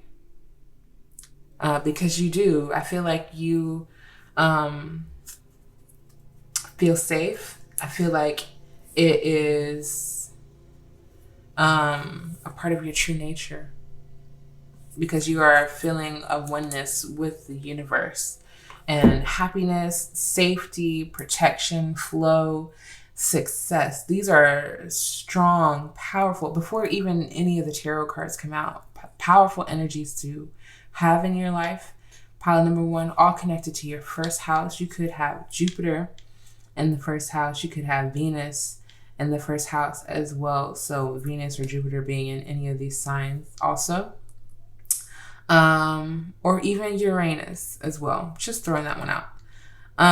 But to have this energy means that you are a very natural and very beautiful spirit. Like it's the flow for me. Pile number 3, you are able to handle certain situations successfully because you don't force things to happen. You allow them to. And then you look at you evaluate yourself and your existence in the world. And then you ask, so now how do I show up for this situation in order to best succeed at progressing. Yes, progressing forward. You have very interesting, very interesting. I did shuffle these very well. Okay. So you have the 5 of Pentacles and the 7 of Coins, or the 7 of Pentacles. And it's, you know, I was surprised because these 2 exact cards came out for another pile. So you could be connected to another pile, but take what resonates. With the 5 of Pentacles, and I'm just now noticing that the completion card is ruled by the number 5 here. I feel like change is something that has been very present in your life. Change materially, like housing instability. It could be growing up as a child, or just material instability in some way that has left you feeling as if you lacked or did not have. And I feel like this success, this completion, is a tie somehow to you not necessarily wanting to feel those triggers, those things anymore. Like wanting to dissolve your connection to lack, and you trying to control lack and control success. You are wanting to dissolve from those connections and those cords that have existed in your life. And I feel as if you're doing this through a lot of patience and having a lot of patience with yourself. Now, with the success here, it doesn't, like I mentioned, it doesn't necessarily just have to contribute to monetary things. It's like you are successful in so many ways. I think you're learning more about what those ways are. It's not, the clearest to you, but you're absolutely nurturing certain possibilities in your life with the Queen of Pentacles at the bottom of the deck. The 7 of Coins tells me that you have been very patient with this process, though, having to navigate learning what these feelings have stemmed from, learning how to successfully evaluate them and analyze them to the point where you're not necessarily trying to make the most money in order to heal this wound, this emotional wound or material wound that you may have. It's you're trying to patiently grow your wealth. You are looking for health to exist within your financial health is what I was trying to say. Pile number 3. That is what you're interested in at this time, not get rich quick schemes, or which, people get it how they do. They live how they need to. But I feel like your focus is definitely to be in the flow with money, or with materials in general, not just money, but it is a strong message for you. You are definitely trying to let money manifest for you and to let the universe provide and take care of you rather than forcing crops to grow synthetically. You also have the 9 of Cups. So this is the happiness card at the bottom of the deck, depicted through the tarot. And it makes the most sense because this is the life that you've wanted to live. This is a wish being fulfilled for you.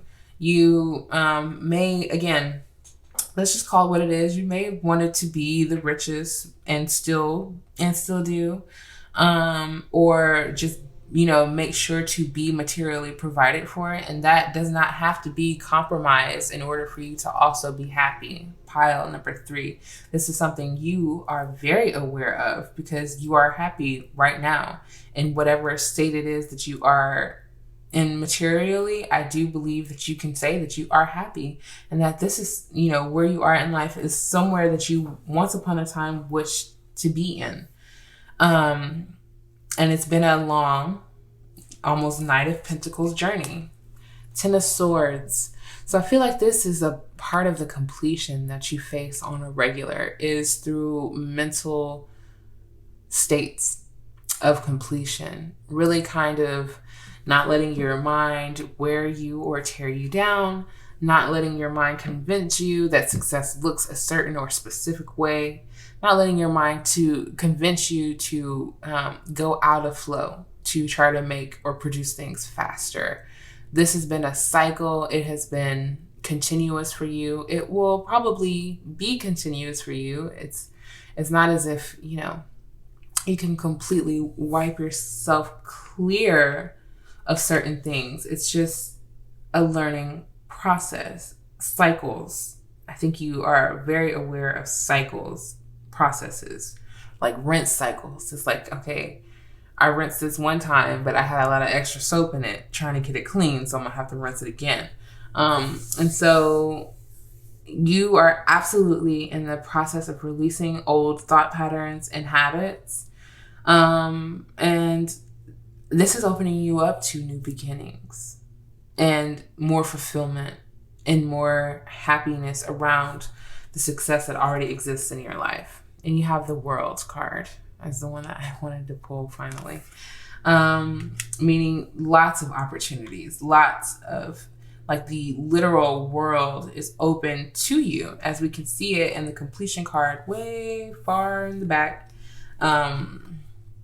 It's like you have the world, but you also have the universe. You have the world that exists outside of the earth, you know, the stars and the heavens and the bodies of opportunity that is open for you.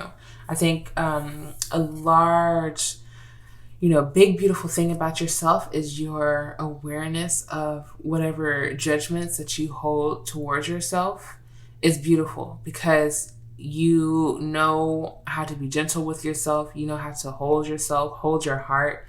When you know that judgment is easy to come up in certain situations, because we're not necessarily free of it. I think that this is a beautiful aspect to you because you are aware of it and you do not tear yourself down. You do not allow yourself to tear yourself down. And when you catch yourself in certain moments of being like, okay, you rather spin it as a more constructive kind of judgment or evaluation of self, rather than a detrimental one that leaves you feeling like you deserve less, feeling like you deserve the lack that you feel, when that is just a part of your environment and not a part of who you are. And you, that was so deep. I'm like, but you are also, I feel like, trying to evaluate like how you can steer your thoughts, how you can be in control, and how you can see opportunity where you used to see lack, or how you can make something feel successful because you absolutely know that you fed it that successful energy. And no matter what the surroundings look like, the physical looks like, the here and now may look like something else, but I know what I gave this energy, and I gave this energy the world. Okay, so let's see what final message Spirit wants you to know, pile number 3, about your beautiful self, because they're basically saying, yeah, you've been doing, you know, focusing on flow and happiness. You've been focusing on peace. You've been focusing on, you know, soul completion, what feels completed in your soul. Because if something is finished, it is final. When you add the period to the sentence, you don't second guess yourself. And I think this is again another beautiful thing about you, pile number 3. So let's see, because there's a lot that wants to come out, honey. Rhodonite. Oh, too many. Let's see. Spirit, what is one final beautiful thing that we can tell pile number 3 about themselves in this reading? Pile number 3. Pile number 3, please, Spirit. Pile number, yes, 3. And at the bottom of the deck, you have lepidolite, which looks like this. Stunning, gorgeous, beautiful. And we'll read that as well as the crystal that flew out, which is citrine. Ooh, love that. Okay, so citrine is connected to, of course, the energy of creativity, happiness, and manifestation. If it ain't all the words that we were just talking about, pile number 3, okay. So this says a powerful and energizing stone. Citrine derives its warmth from the rays of the sun and shines positivity wherever it is needed. Like vitamin C for the soul, citrine works its magic on both physical and emotional levels, transmuting negativity into light-filled vibes and positivity. A great stone for enhancing one's prosperity as well, citrine magnifies your creativity to inspire manifestation. Known as the light maker, it encourages fresh beginnings, new ideas, and living life to the fullest. Accept the abundance that is coming your way. And it is connected to the zodiacs Aries, Gemini, Leo, Libra, and it is connected to the sun. Wow. Very, just pretty much summing it up. It's like I almost feel as if there's nothing left to say. So I'm going to read the lepidolite crystal at the bottom of the deck, and this will be your reading. Lepidolite is connected to the energy of transition, release, and change. Another big theme of your reading. Go figure.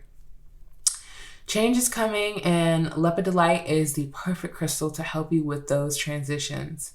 By becoming aware of bad habits and patterns, we can release them to make room for new ones that sustain a healthy lifestyle.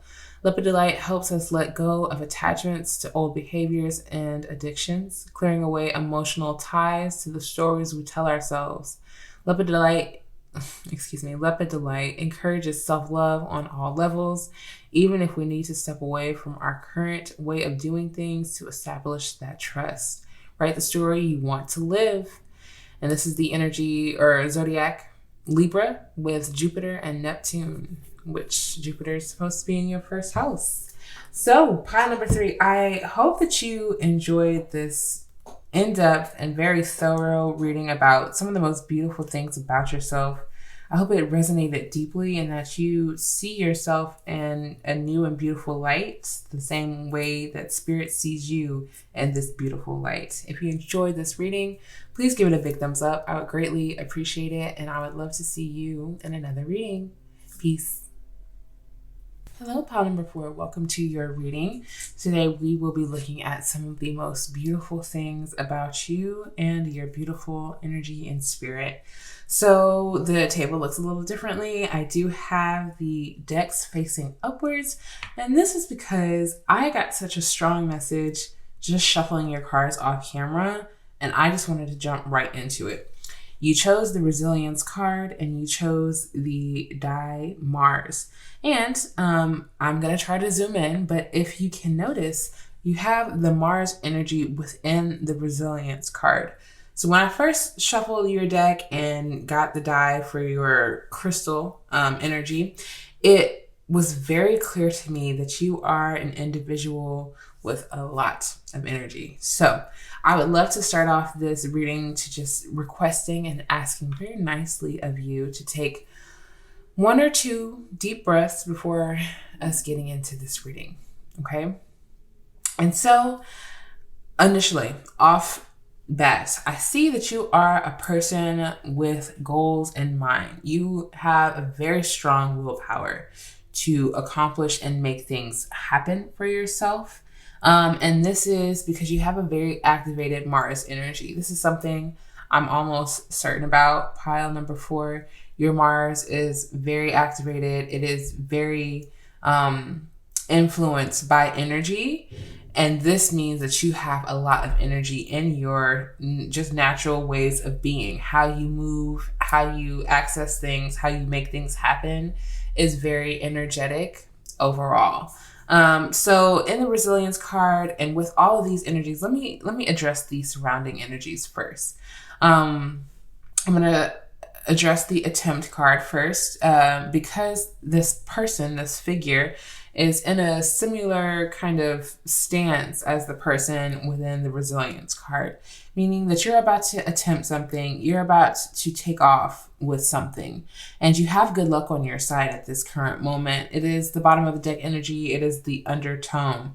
As you can see within the Resilience card, this figure is very close to something that looks like their goal, that looks like the thing that they are trying to achieve. And I believe that this is your energy. The reason this is so beautiful is because you have worked tirelessly for this result. You have continued to build on momentum.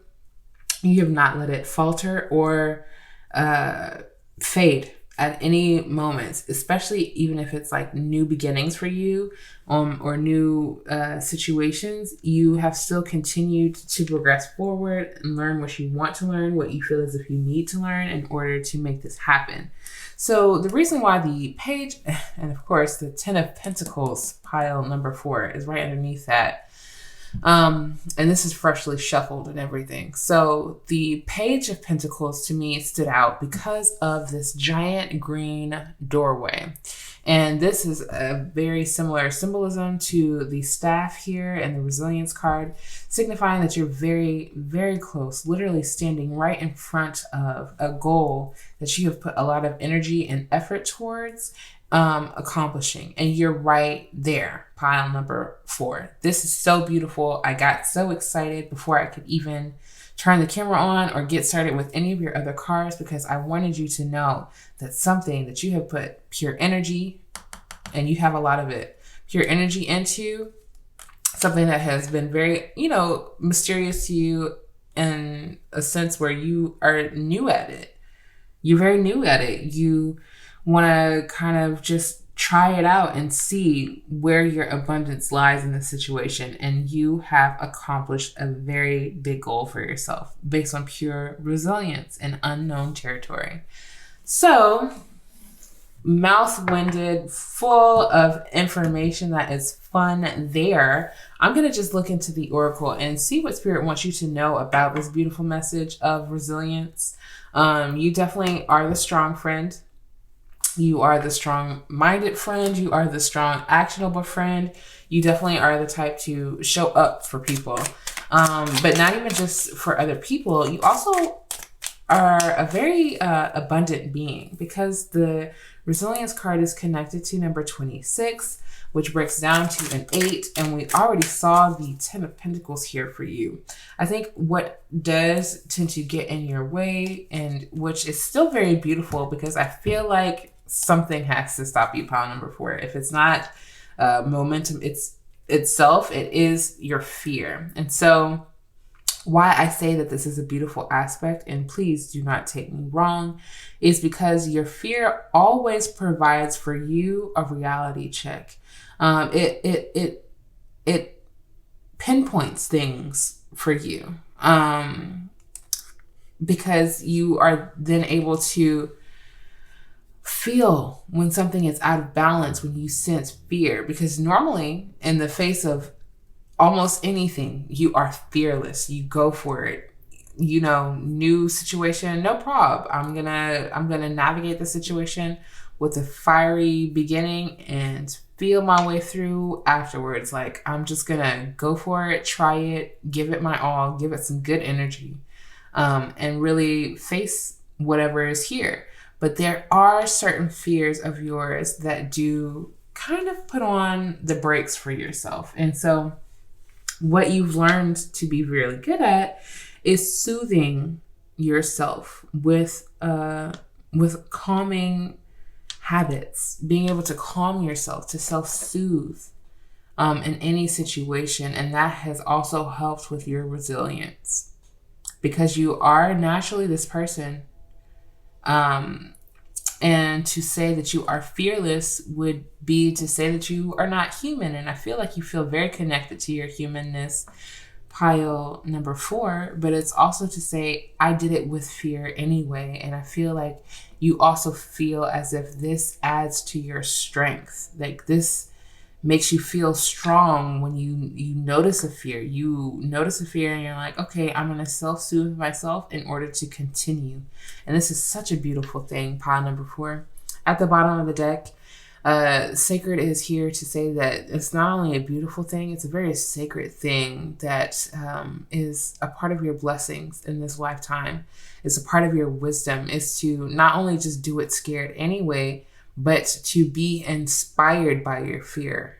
I feel like almost to be inspired by what almost scares you in order to overcome, in order to gain power from it in a very, very sensual way, it feels like. Because we have fertility with the feminine energy and sexuality. You do not have to be a divine feminine or claim that as your identity. Or even, we all have we carry the energy, but you don't have to claim it as an identity.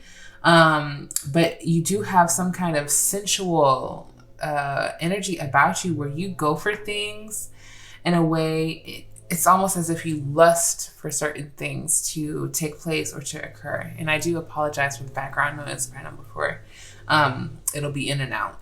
But so the type of beautiful being that you are, you do lust for things, lust after things, but only things that you know you want to achieve, only things that you know that you can achieve. It's not something like unrealistic in a sense, like when you get it, you don't even want it because it's not aligned. It's like you definitely have a thirst and you are in this lifetime here to quench it, and you are going after that, like making it assured that you do it, again, off of pure willpower. And what's the word? Willpower and like stick to itness. Like you,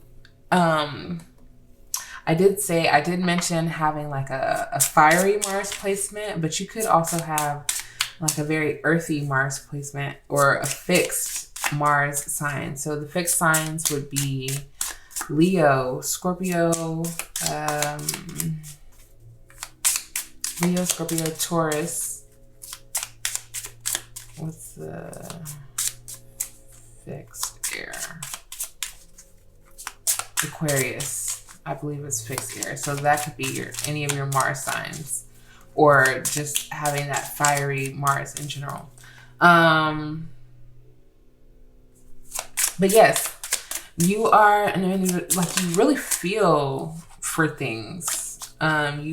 Before you reach for them, you feel if your energy is even deserving to exist within it, because you are very stick to it. You stick with it. You ensure achievement. You want to make sure that this is something you absolutely want to achieve. And I think with the right intention that you put into things and listening to your intuition and your divine wisdom, you know certain things. It feels like you are the type of person, because you're so connected to your Mars energy, you know when to move. You know when taking action feels very right for you. And you also know when you are holding yourself back in fear.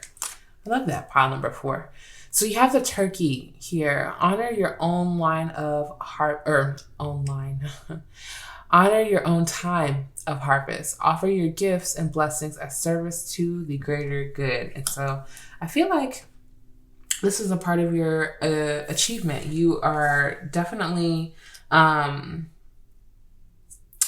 going. It's like I keep hearing it, so I assume I should say it. You're going out of your way to offer your gifts and blessings and service to other people. It's like you have this drive because you have a certain understanding that something that you're able to provide is meant to be in existence during your lifetime, and the only thing that has held you back, again, is fear. And it could be fear around timing and feeling as if your harvest won't come, or that you're not as close to achieving as you are. But you have, bounty surrounding you. You have very sacred energy surrounding you, ensuring you, letting you know that, you doing it with a certain level of doubt doesn't erase the possibility of the achievement of it. It's showing you to look at your doubt. Like the fear is coming up for you to take a look at it, not to affirm it by saying that you will never be successful. If that makes sense. Pile number 4. At the bottom of the deck, you have the condor energy. Hold the highest vision for your life. You now possess the ability to move past any hurdles. So I do see that you understand your fear is just a hurdle. It's just a hurdle. That's why inevitably never stops you. It never makes you halt or keeps you from achieving. It's because you know it's a hurdle, and it is meant to be overcome in a sense where you can move past onto the other side of what this hurdle looks like, because a hurdle is going to be a hurdle no matter if you circle around back to it or not. So mystery, it did show up for you at the bottom of the deck, and now it is a main energy for your reading, pile number 4. It was underneath energy. So there is some kind of mysterious energy about you, but also about your actions. Like, people can't really pinpoint what you're doing. And this is because you are the type of person to definitely be more isolatory. You see this individual is here alone, striving for our particular goal. And this is a mystery about you, because people feel as if the kind of things that you are trying to achieve, almost it feels as if they're like, well, don't you need other people? Don't you need a whole team? Don't you need a whole bunch of energy in order to make this happen? And it's like, you're like, nope, I pretty much got the energy. I pretty much, and it's not to say that you are not a person who doesn't know how to ask for help. You absolutely know when to ask for help. I think maybe, again, fear. Maybe that's a fear. Maybe that sometimes pops up in your mind as a mystery, as to like, you understand that you are allowed to ask for help, but sometimes you don't, and that's around fear. But you also know what you are capable of, and you know how you do it best, if that makes sense. And so you are a mystery to other people. I feel like sometimes you're even a mystery to yourself, pile number 4. The things that you achieve and accomplish is a mystery to you. It's like, I really did have all the intention to make this appear and to happen. And I almost did not believe that I could, because I have this anxiousness about me to make it happen. And I don't know when it's going to, but I do have this energy of like, I want it to happen. I want to make, like, pure willpower, manifestation. Like, Mars, I feel like, is a great indication of how you manifest, because manifestation is not simply just waiting for the universe to drop things out of the sky. It is absolutely a part of going and getting it, going and clearing the path for spirit to work in your life. And so this is something you are already put game on. You already know. And it's a very beautiful part about yourself. You aren't a lazy manifester in any sense, pile number 4. And I think you are learning to love this about yourself as well, where you may have been perceived as overactive or hyperactive or energetic and too much of an energetic, and it was always a mystery to you as to how you were going to survive in this world. Honey, I truly believe that this is something, a part of your lifetime that you are meant to figure out, because this energy, it's meant to exist, which is why it's in existence. So how do you work with it? How do you work with the manifestation of such beautiful and gorgeous energy? You work with it. You don't try to change it. You don't try to label it as something else. You say, this is the energy that I have, and it's brilliant. It's brilliant. I'm brilliant. This is something that's very beautiful about you, that I feel as if you are present day, figuring out more and more.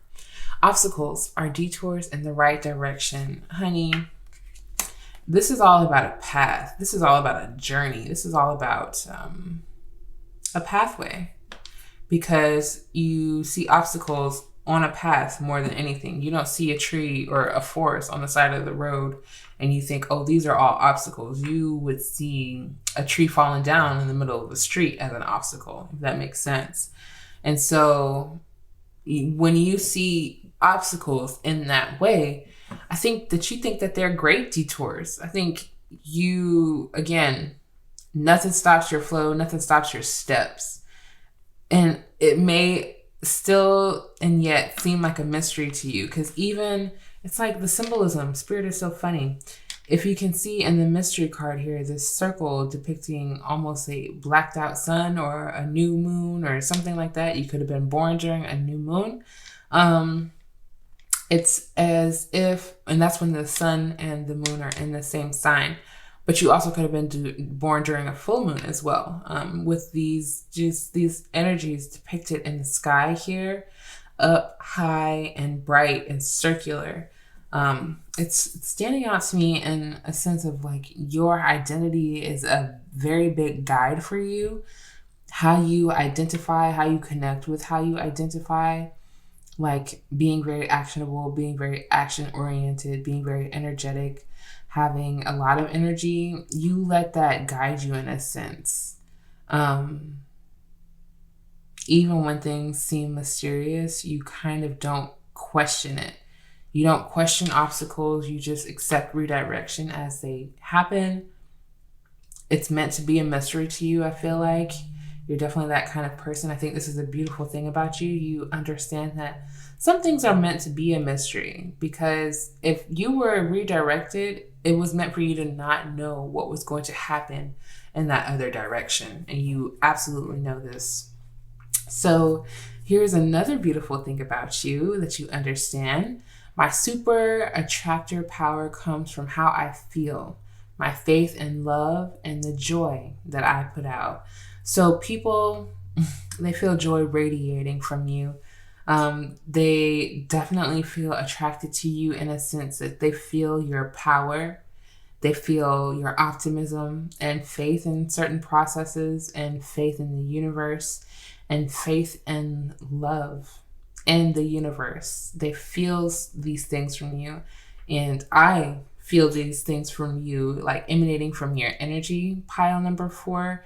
You're a very faith-centered person. You really do try to move on faith, move with faith, and knowing that you are taken care of and provided for, and that spirit would never put an obstacle in your way unless it was absolutely needed, and that you needed that redirection in those moments. And so with this, you carry joy and you put it out in the world, and you make it like your purpose to feel good in order to feel good with others and for others, even if others cannot like find resilience within themselves. You are a very resilient person to other people, emotionally as well.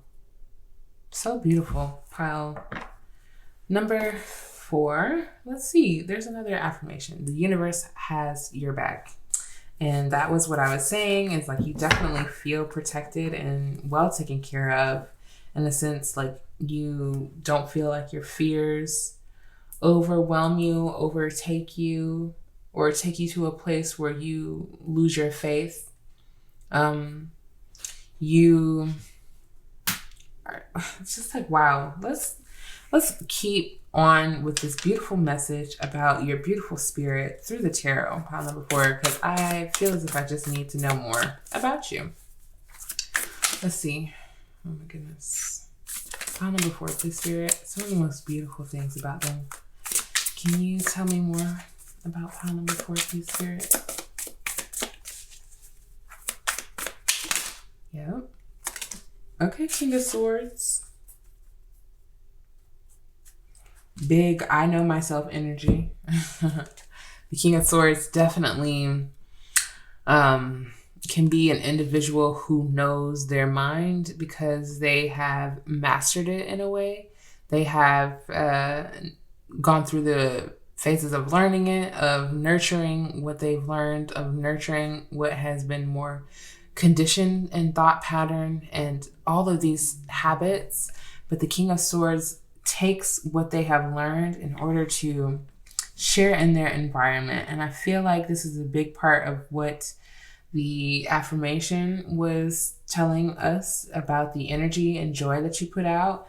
It's definitely been something that you have transitioned through, this energy of like knowing oneself, learning oneself in order to place this knowing and understanding or these techniques and habits in the world.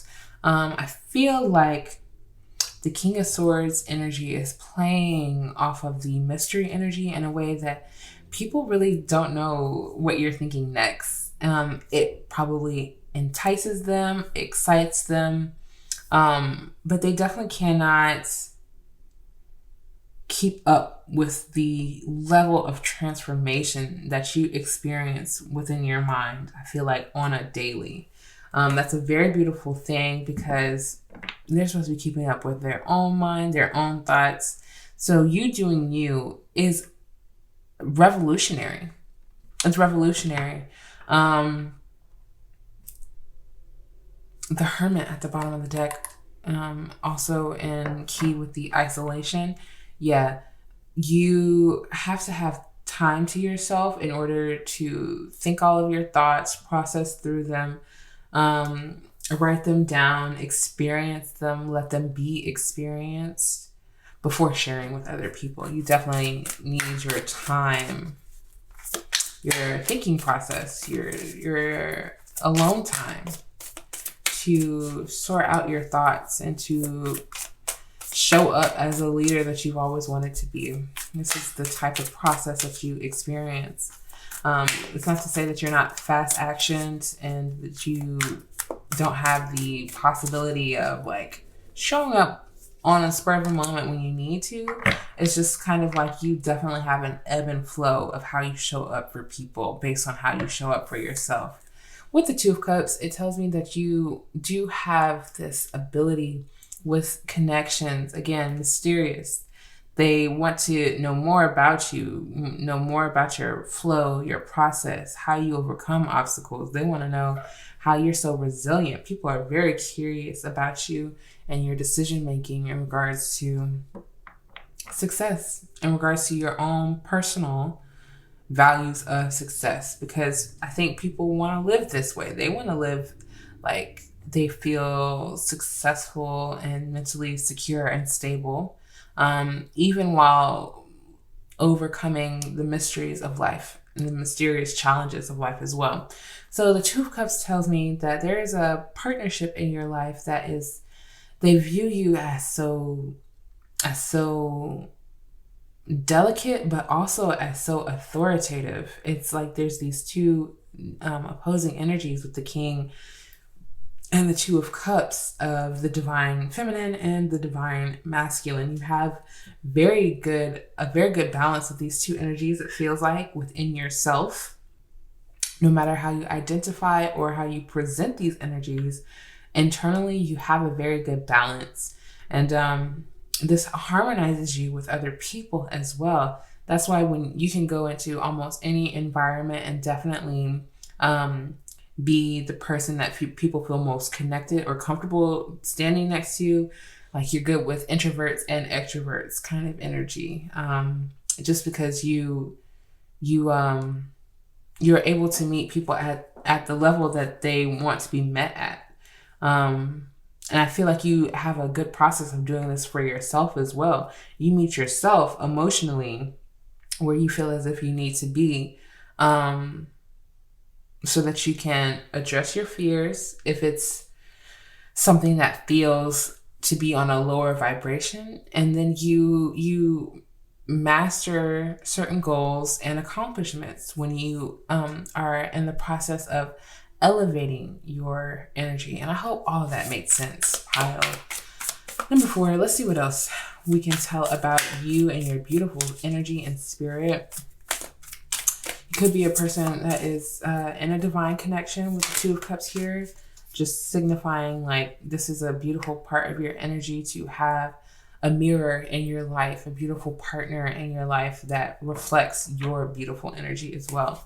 You have the Chariot that flew out for you. So the Chariot tells me, again, actionable, very actionable. You could even have Mars in Cancer. That is an energy that is coming up. But the Chariot tells me that you are manifesting divine placement, divine action. Again, you don't show up until you know that energy is being reciprocated and that you know that it is a nice and safe environment for you to exist and thrive in, and to be a leader or to show up as a leader if needed. It definitely doesn't feel as if you are an intrusive leader where you make space for yourself in certain areas. You kind of just like network to fit in. You network to see where your energy belongs and if it's harmonious. And, most of the times it is with the Two of Cups. Most of the times it is. And you have a good balance of being able to go with almost any flow. I think this could be a fear for you also. Is like you don't want to come off as too harsh. You don't want to come off as too pushy, too demanding. You definitely have a very soft energy with the Chariot and the Two of Cups and the watery energy here. And you also have the Two of Wands at the bottom of the deck. So you could be seeing a lot of 222s as numerology. I was trying to do too much pile number 4. What else does the Chariot tell me? I think the Chariot tells me that you are adventurous. You definitely like adventures in the way that like you want them to be fulfilling emotionally, again, harmonious to your energy. You like to be involved with people who not only can respect your leadership, but can also respect the role of leadership to be able to lead in their own lives and not necessarily be threatened by your authority. That was a very specific message for someone. But the Chariot just tells me like you like to match the vibes. You like to see what the vibes are in order to make moves. If that makes sense. If any of this makes sense, pile number 4. Let's see what else the tarot wants you to know about your beautiful spirit, your beautiful self. What is some of the most beautiful things about you? I think in regards to that inquiry, the Chariot tells me like one of the most beautiful things about you is like you're definitely the person to show up. And I feel like I may have stated that already, but just to reiterate that people do see you as a person who shows up, who is there, who is very comforting and holding. Like you definitely feel like you have this very nurturing Cancer energy where you just are very caring to other people and their needs. Interesting. At the bottom of the deck, you have the Devil, and we are going to get into it and what that means for you. Let's see what else you have. The Ace of Swords and the Empress. Okay, so not just like a surface level type of self-care, not just like I'm going to do what's best for me and having nothing else in mind. It's like there's a difference. And I feel like you may know what I'm saying without having to say it too firmly. There's a difference between a selfless self-care and a selfish self-care. And so take what resonates. I feel like you are definitely more interested in the selfless self-care in the sense where you know that you have certain habits or attachments that they don't benefit you. They don't benefit the health of you or like your mental state and your mental clarity.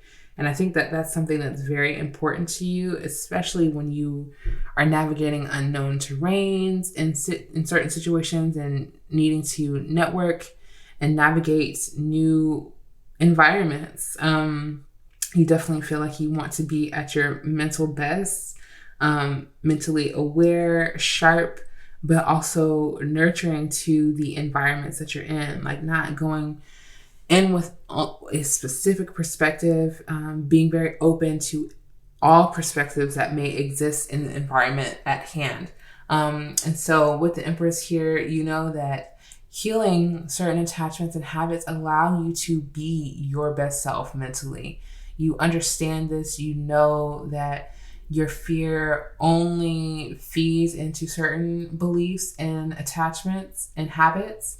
And this is something that's very beautiful about you. You're not going out and doing things with no awareness. With the double energy here, you are aware.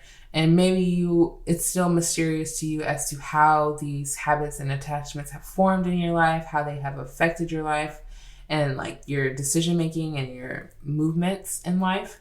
But that doesn't matter right now, which is why we realize that you are the type of individual who allows mystery to exist in your life because of that fact, because you know that dwelling on certain things may only keep you in that energy. And that's not what you're looking to manifest at all. You're looking to manifest a certain ease of life where you get to exert your willpower how you want to, where you want to, with whom you want to. Not having to work hard for someone else or for absolutely no reason. This is a new way of thinking for you. This is like, I want more of this. I want to be able to do more of this.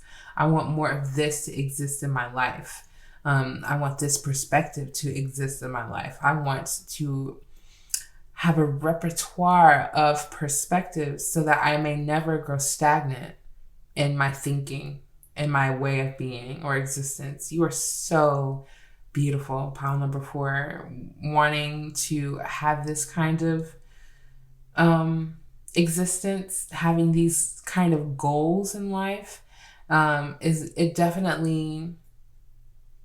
it feeds you, it's going to feed you something in this lifetime that I feel like it's going to be hard even for you to describe to other people, because it'll just be a part of your existence in the way that you definitely moved with so much intention that your mind has been able to transform about things, about obstacles.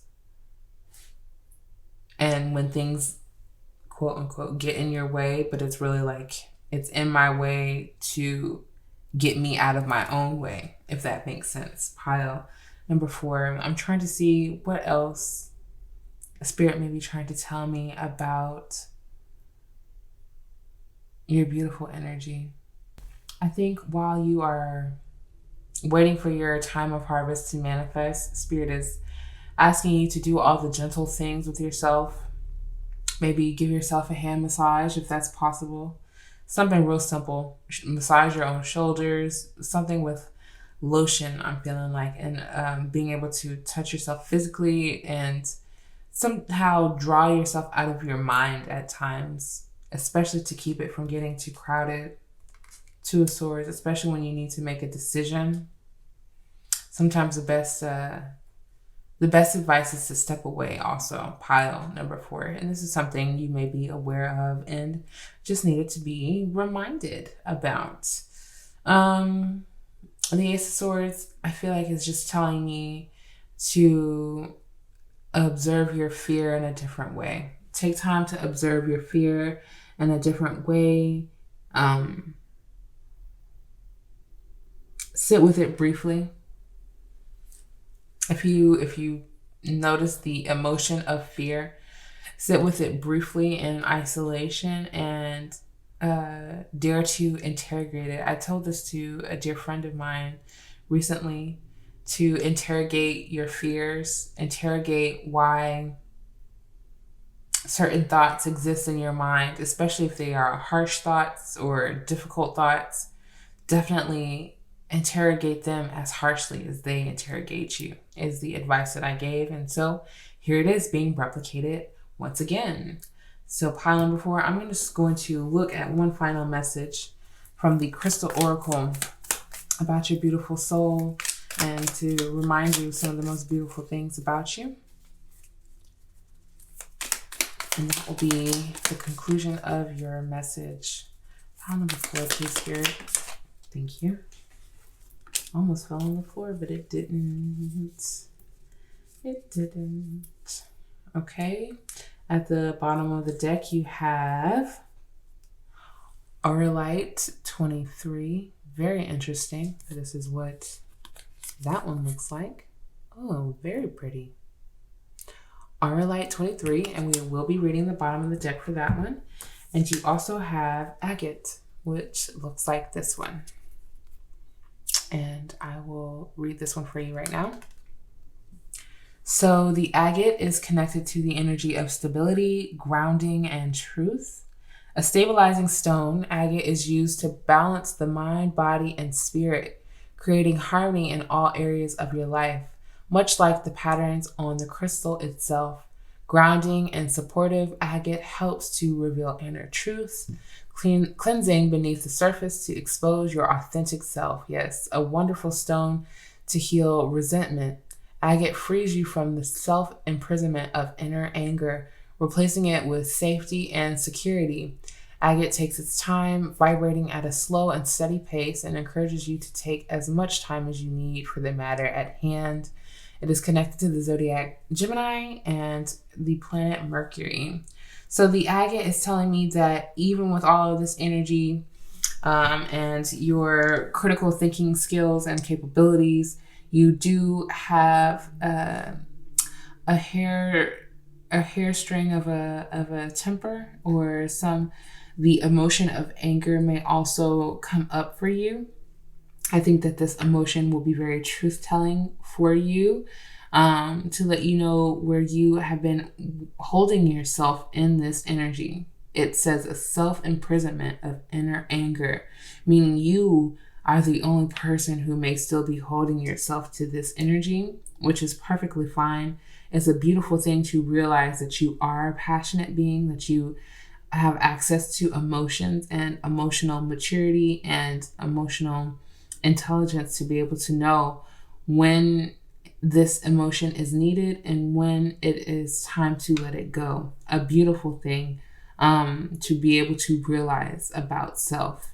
And so you are going through a cleansing process. This is taking place within the Empress. It's taking place within a soft and nurturing environment, probably with a loved one, if that is something that you have in your life, for stability, and to be able to tell you truth, and you receive it as well. But a very cleansing time for you. Do not let any emotion make you feel as if you are not necessarily just wrong, but as if the emotion itself is wrong. No emotion is wrong. Maybe the way we express them to another can be harmful or, just not the most productive, but the emotion itself cannot be wrong. It's being expressed from you, again, whether based off of a trigger that is individualistic. So at the bottom of the deck, Auralite 23 is connected to the energy of clarity, focus, and higher awareness. Containing 23 different mineral energies, Auralite 23 can promote undeniable clarity and razor-sharp intuition. An ancient stone, Auralite 23 is especially talented in assisting with past life and ancestral healing. It enhances metaphysical abilities, raising the bar on your innate superpowers, because your super attractor power comes from how you feel with your faith and love and the joy that you put out. I remember that being your affirmation. I love that it is being reflected in this as well for you, pot number 4. Most of all, Auralite 23 can help you appreciate the human experience and that we are all multidimensional beings. By going within and becoming aware of your inner self, like we talked about, you will be able to show up more fully as your authentic self and who you are meant to be.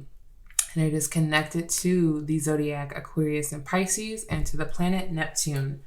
Pile number 4. I hope that you enjoyed this in-depth and thorough reading, allowing me to describe you in just a little tiny light about how you are and how you are perceived. If you did enjoy this video, please give it a big thumbs up. I would greatly appreciate it, and I would love to see you in another reading. Peace. Hello, pile number 5. Welcome to your reading, your intuitive reading, all about some of the most beautiful things about you. You chose the Mystic card with the rose quartz heart crystal. And so in the Mystic card, it talks about emotional intelligence, wholeness, and a rebirth that is just a part of your energy. And we're going to get into all of this and how this is some of the most beautiful things about you. So without even meeting you, without ever knowing you or anything of that sort, pile number 5, I can automatically tell that you are a person with a very big heart. Not only because you chose the heart crystal and it's connected to rose quartz, which also signifies a deep self-love and love and reverence for other people, but it's also signified through the emotional intelligence that is shown in the Mystic. Now, this card is connected to the energy of Pisces.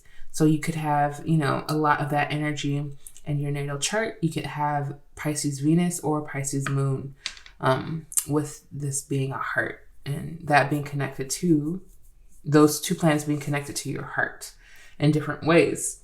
So the Mystic tells me that, yes, you do. You carry a level of emotional intelligence that is so beautiful about your personality. It's like, definitely a deep understanding of self above anything else. And if nothing else, you do have a strong gift for emotional intelligence. You carry this with you, and this allows for you to feel whole. And pretty much no matter what situation you're faced with, you definitely are the type of person to embrace the rebirth stage. You may have had many of them, especially if you're like a Pisces sun. Your identity refreshes quite frequently as you get to know yourself deeper and deeper, and you allow yourself to shift and become and change and be mutable. But especially if you have a Pisces Venus or Pisces Moon even, that means that your emotional state, the state of your emotional intelligence also shifts many times over and has different phases of rebirth that you have experienced in your lifetime. This is a part of your purpose. This is a part of what makes you such a beautiful soul. So let's see what else Spirit wants you to know about your energy, about how beautiful you are. Let's check the Oracle and see what Spirit wants you to know. Pile number 5, please, Spirit.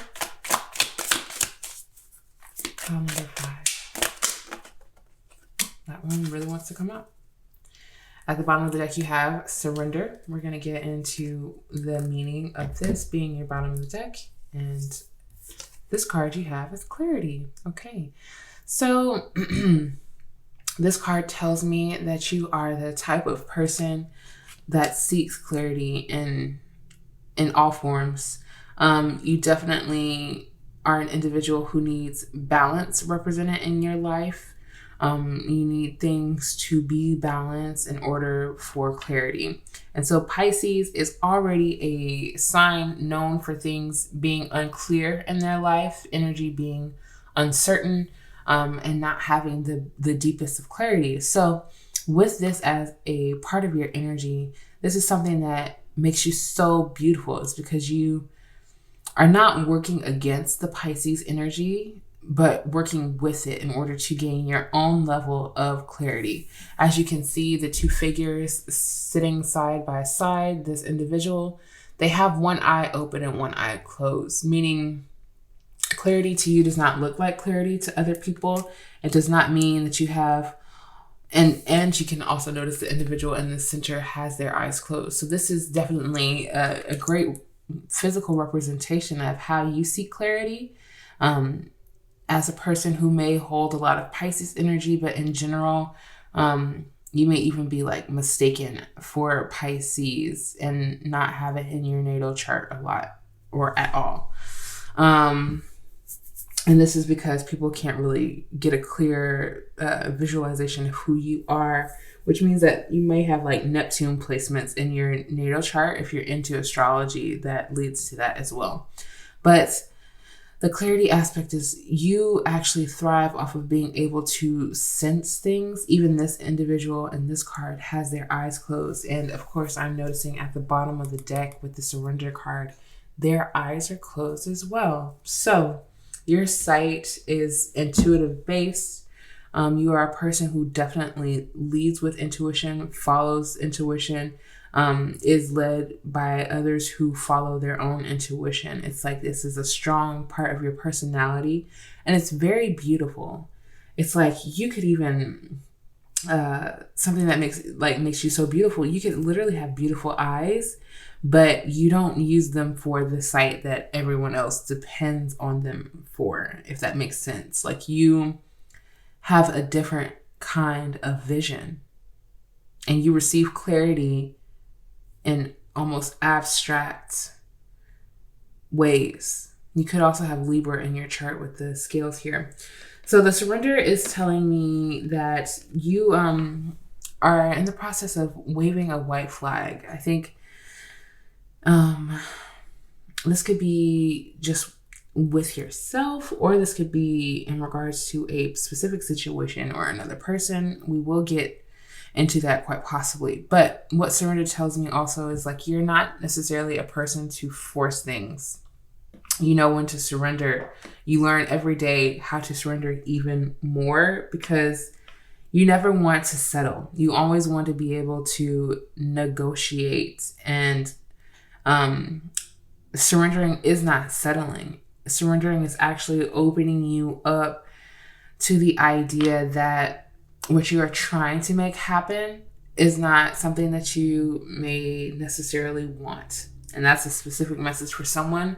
But the reason why surrender is here to remind you of like the most beautiful things, or some of the most beautiful things about you, is like, especially in regards to your clarity and when you seek clarity in situations, surrendering seems to be the best outcome in order for you to get that clarity, in order for you to understand more and also be at peace with certain things happening and taking place in your life. So the surrender card is also telling me that there is some kind of open line of communication, or some kind of line of communication that will be opened in order to further introduce hope and peace and faith into your life at this time. And this could, again, be in regards to a certain situation. You will find more of the answers that you seek when you surrender. This is something I think that's very beautiful for you, because you have always probably wanted to grow into this kind of person, to really grow into this Pisces energy, if this is in your chart, pile number 5, because you have felt the ability to be serene and peaceful and calm, even when other situations may have felt turbulent or just unclear about why they were taking place in your life. You've always wanted to kind of just like let go, in a sense where you know that you don't hold any control, and you don't want to. You just want to find the utmost clarity. And if that means in letting go of a situation, then I feel like this is something that you're willing to do. And this is something that I feel is a very beautiful aspect of yourself that you are learning more and more about, and learning how to appreciate it more about yourself. And appreciate it as a strength, because that is one card that was trying to fly out for you. But your surrender, I believe, is something that you are learning is your strength. It brings you even further peace. You have a lot of peace trying to show itself within your reading. Let's see what Spirit wants you to know. Anger. Very conflicting energies here. Pile number 5. I sense that the anger is due to wanting peace, wanting clarity, wanting understanding, to understand. You want to understand something. And something has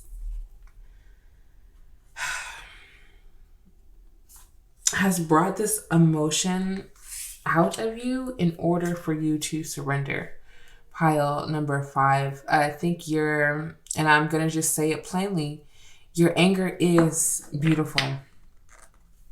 And I feel like I talked about it in another pile about how the way you express certain emotions may not come off as beautiful. It may not be beautiful at all, because emotions can also be messy and very life-changing depending on how we express them. But the emotion itself does not then become ugly. It does not then become valid and needed. Your anger is a very beautiful part of you. It shows you clearly what you are passionate about, what you will not tolerate, and what you will not accept in your search for peace. And I think this is a beautiful thing that I think you're learning to appreciate. It's like you don't deem yourself as bad when you are experiencing certain emotions.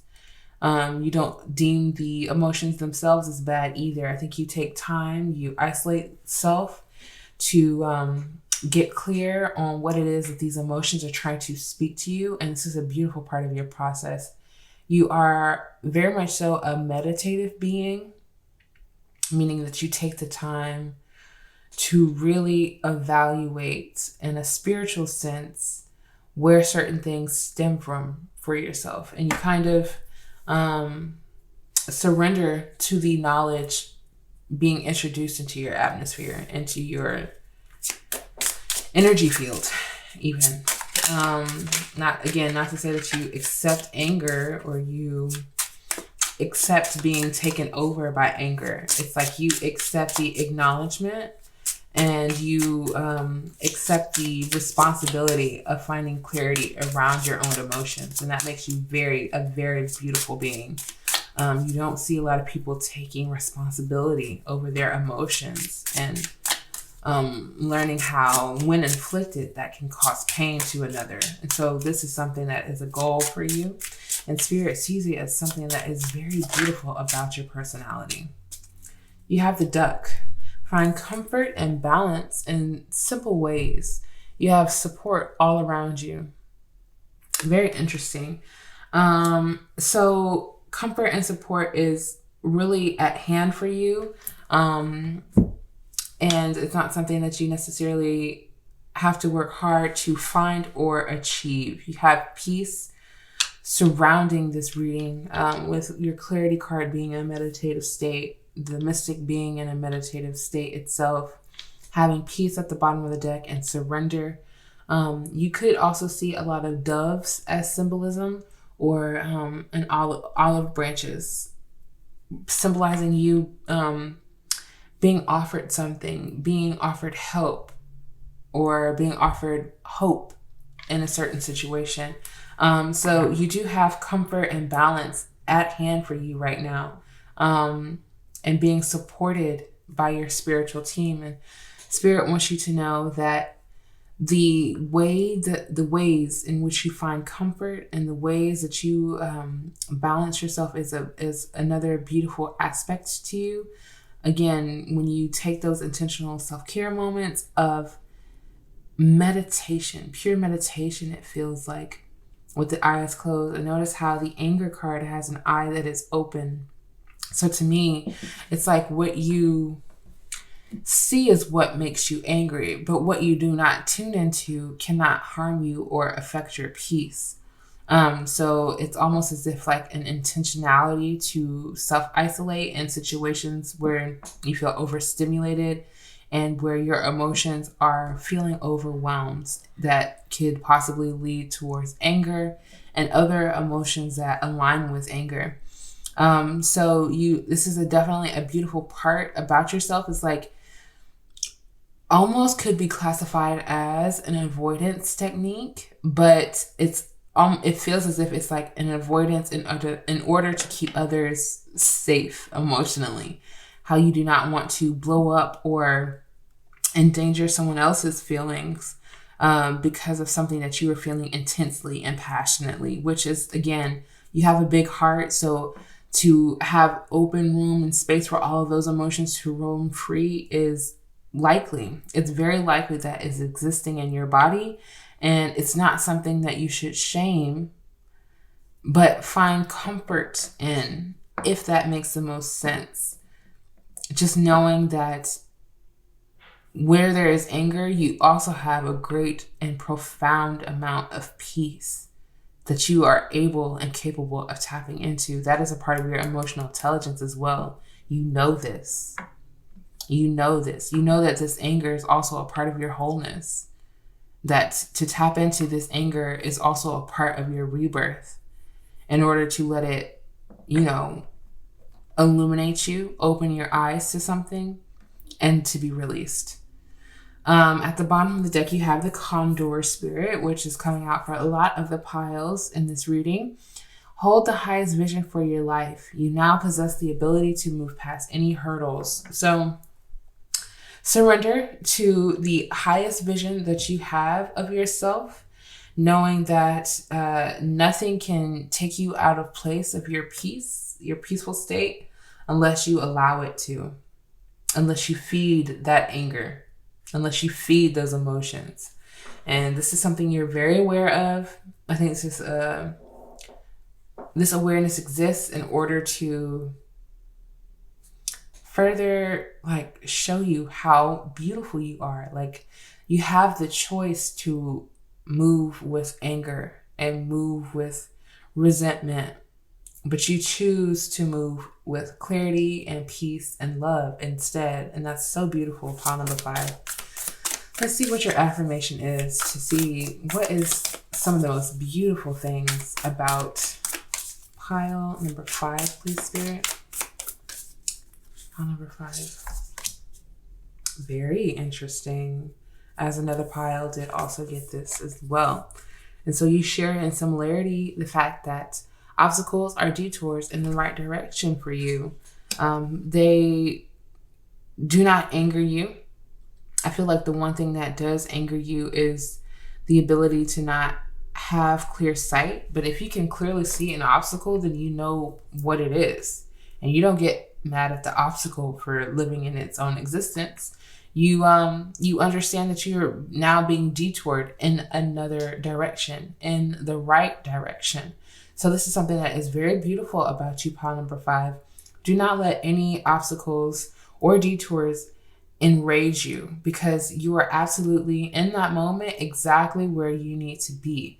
And if that's not clear to you, I know that you are absolutely a person who will seek the clarity that you need in order to understand obstacles and understand detours, and surrender to the path that opens up to you as it opens up. At the bottom of the deck, you have, when I lean on the faith of the universe, peace becomes real.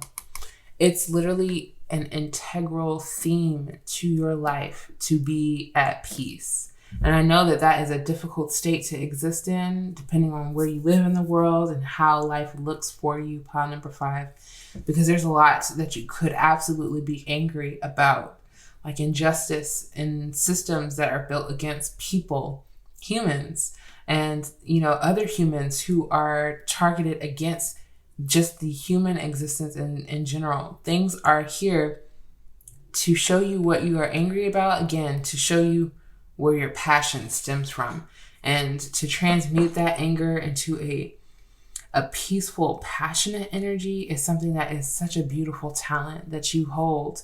So you're leaning on the faith of the universe at this time and in this lifetime, knowing and understanding that that's where a solid amount of your wisdom comes from.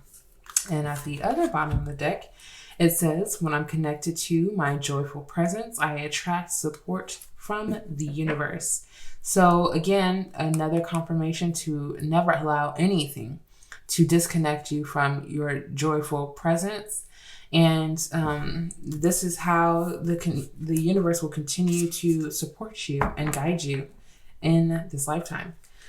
So let's see what the tarot wants you to know, because we have really gone in about you as the mystic, pile number 5. And speaking of the mystic, you are very in tune with your intuition. I think a lot of it happens or reaches you. Your intuition definitely reaches you from your meditative states the most. When you're in a more angered or activated state, you don't have as easy access to your intuition, and that again is okay. It's something that you're learning about and learning how to work with the energy, and again, not against it. So let's see what the tarot wants you to know about your beautiful self. We have the King of Cups. We have the World. What do they want you to know? Pile 5. And the Ace of Cups for right now. And at the bottom of the deck at the moment is the Hermit. So you can appreciate time to yourself in order to tap into your intuition. The King of Cups just confirms that you absolutely are a water sign, if not a Pisces. There is also Cancer and Scorpio who reaches certain emotional, intelligent, and emotional depths as the Pisces does as well. So that is a confirmation in the King of Cups. With the World here next to the King of Cups, it definitely affirms to me that you are an individual who understands that your emotions, the ones that you feed with healthy energy, you nurture, you take care of, you provide for them as they show up and provide for you. The emotions that you take care of offers you new possibilities and opportunities. The World here is telling me that you are stepping out of one cycle and swiftly moving into another one, where there is more emotional maturity and emotional thinking available for you as well. With the Ace of Cups, it's like a quadruple confirmation of the amount of water that you have available in your natal chart to help you with emotional matters. The Ace of Cups tells me that, you're a person who is very accepting of new emotional environments, such as like emotional things happening within environments. So new relationships, new possibilities that connect to your emotional state. Because it's not just about relationships, but experiences that open your heart fully, that make you feel things. You're absolutely a person who wants to feel enlivened by their surroundings and enriched with emotional people who can share in a certain level of intimacy with you as well. The King of Cups is a person who co-rules over a very nurturing environment, one where, again, intuition, emotional intelligence, and a certain a level of emotional communication as well is a thriving environment for the King of Cups, and you are represented as that. And I think this is a really, it's coming up because it's a really beautiful aspect about yourself. No matter what the environment looks like, how many new changes you go through, you definitely are a person who, if I never met you before, I feel as if people would describe you as a person with your heart on your sleeve, where, in the past, it has left you in situations where you have been easily angered, because you were open, vulnerable, just very, very vulnerable in an emotional sense, and you felt as if that was taken advantage of or not appreciated or valued. And that's okay. It was a part of your process, and it was absolutely meant to happen. And I hope that you can see that at this point, pile number 5, that your emotional state is not an endangerment to your existence or to anyone else's. This is how you were supposed to exist and be, and to find those environments where you feel like you can thrive in that is something that you welcome and you open your arms and your heart to. Not only are you a emotional thinker, but your Queen of Swords energy just tells me you have a way with words. You can give it just as badly as you receive it in regards to communication and words, being thrown. You do have the capability. This is something that can be beautiful if used in a healthy way, if used in order to stand up for another when they cannot stand up for themselves, and not to belittle or endanger anyone. I think the Queen of Swords can be used, and you tap into it with a very eloquent way of being. Now, let us, again, mention the anger and say maybe in the past you have thrown those words out and done some damage, and you now understand how to be supportive in your language and not destructive. So if you feel as if something is destructive, you will rephrase it in the most productive way that you can, or not say it at all. I feel as if, which is also a part of the Queen of Swords, just knowing when to speak, knowing when to share thoughts, and knowing when certain things need to be realized on one's own accord also. So definitely going in between those two different energies. But the Queen of Swords to me shows me that you are a very intelligent being. Pile number 5, this is something that is so beautiful to others about you, but even to yourself, is the way you think and the way you speak, the way you present knowledge to other people in an emotional, caring, but expansive way with the world here. You are a very expansive thinker, and you think about emotions expansively as well, which is why I think you can agree with me when you look at the anger card and know that anger sometimes just stems from two halves of one whole truth that no longer fit together, and it causes this friction. That doesn't mean that the truth never existed. It just means that you feel an emotional sense about it no longer existing in the way that it does. If that makes sense, I feel like that is supposed to resonate with someone very specifically. But the Queen of Swords just tells me that you're so intelligent. And the Ten of Wands tells me that this is because of so much life experience that you've had, so much that you've had placed on you, and that you've had to think about analytically and in a critical way, that you had to overcome your anger by it because of the amount of responsibility that has been placed in your life once upon a time, or even present day. The Ten of Wands, but it's the Ten of Sticks here, talks about a heavy load, a burden on one's shoulder, and how that cycle is closing for you. I think that this is beautiful though, because it does tell me that you are strong, pile number 5. But every strong person has their limit. And so with the Queen of Swords, you kind of are placing up new boundaries for yourself, which is a beautiful aspect.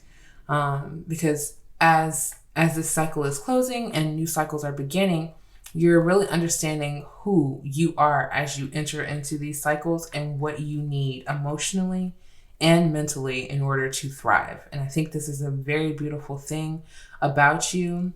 Obstacles, again, they don't feel detrimental to you because you've been through so much, and so you know how to navigate through things in a mutable sense that doesn't make you feel as if you have been caged in, to the sense like where you felt in the past a lot of lack.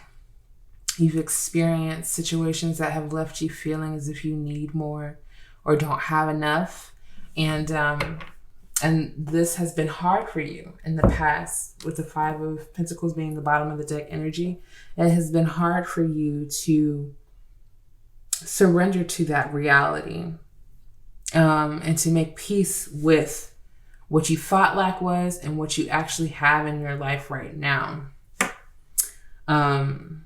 Because I feel like with the King of Cups being so prevalent, you don't feel as if you lack in that way anymore. You have a lot of emotional fulfillment that is coming into your life in general, pile number 5. And this is something that's really beautiful. You just trying to adjust your perspective and gain more clarity on the past and what has left you feeling like you need more,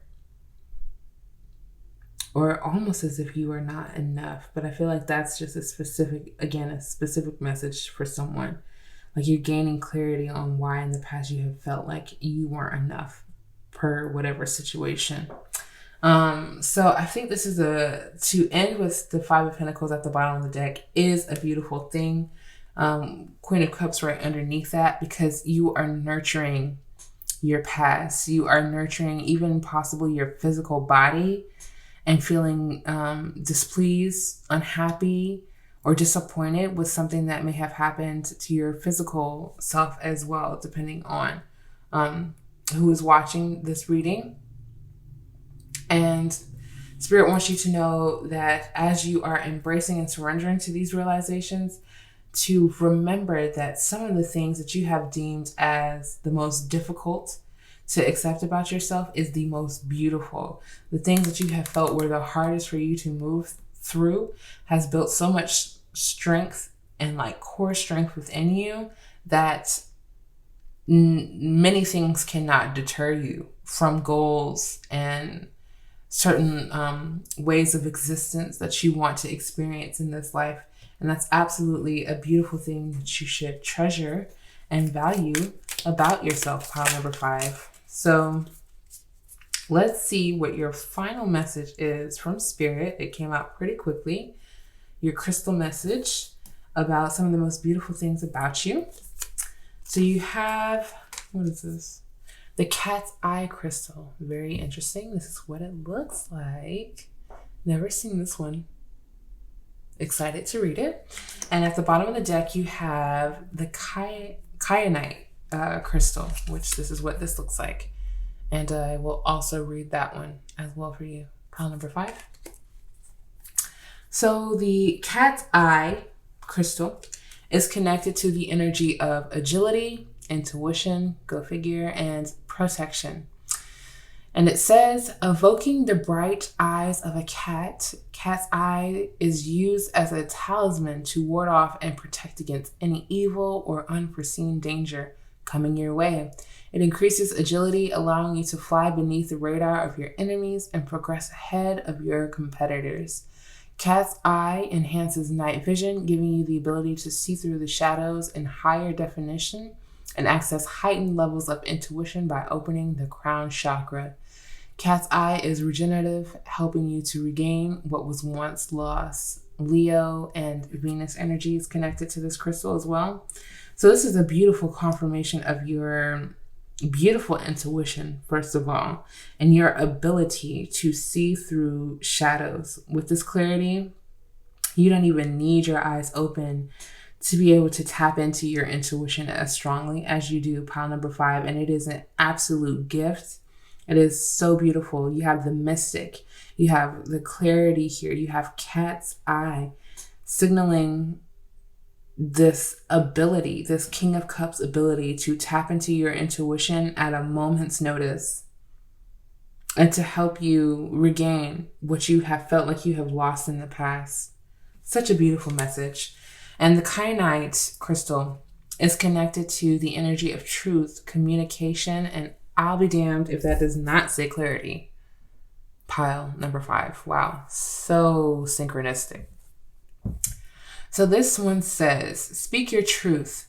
Kyanite cuts through confusion, fears, and negativity and connects you to to your most authentic self, soothing the soul. Kyanite sharpens your leadership skills with the King of Cups here and enhances communication skills, giving you the boost you need when addressing groups. Kyanite opens pathways and acts as a bridge from person to person or even between dimensions, delivering telepathic messages. Kyanite is especially great for opening your throat chakra, bringing clarity and focus when you need it. And it is connected to the zodiacs Aries, Taurus, and Libra, and connected to the planets Jupiter and Neptune. Pile number 5. Wow. Such a conclusive message to let us know that you are a confident speaker.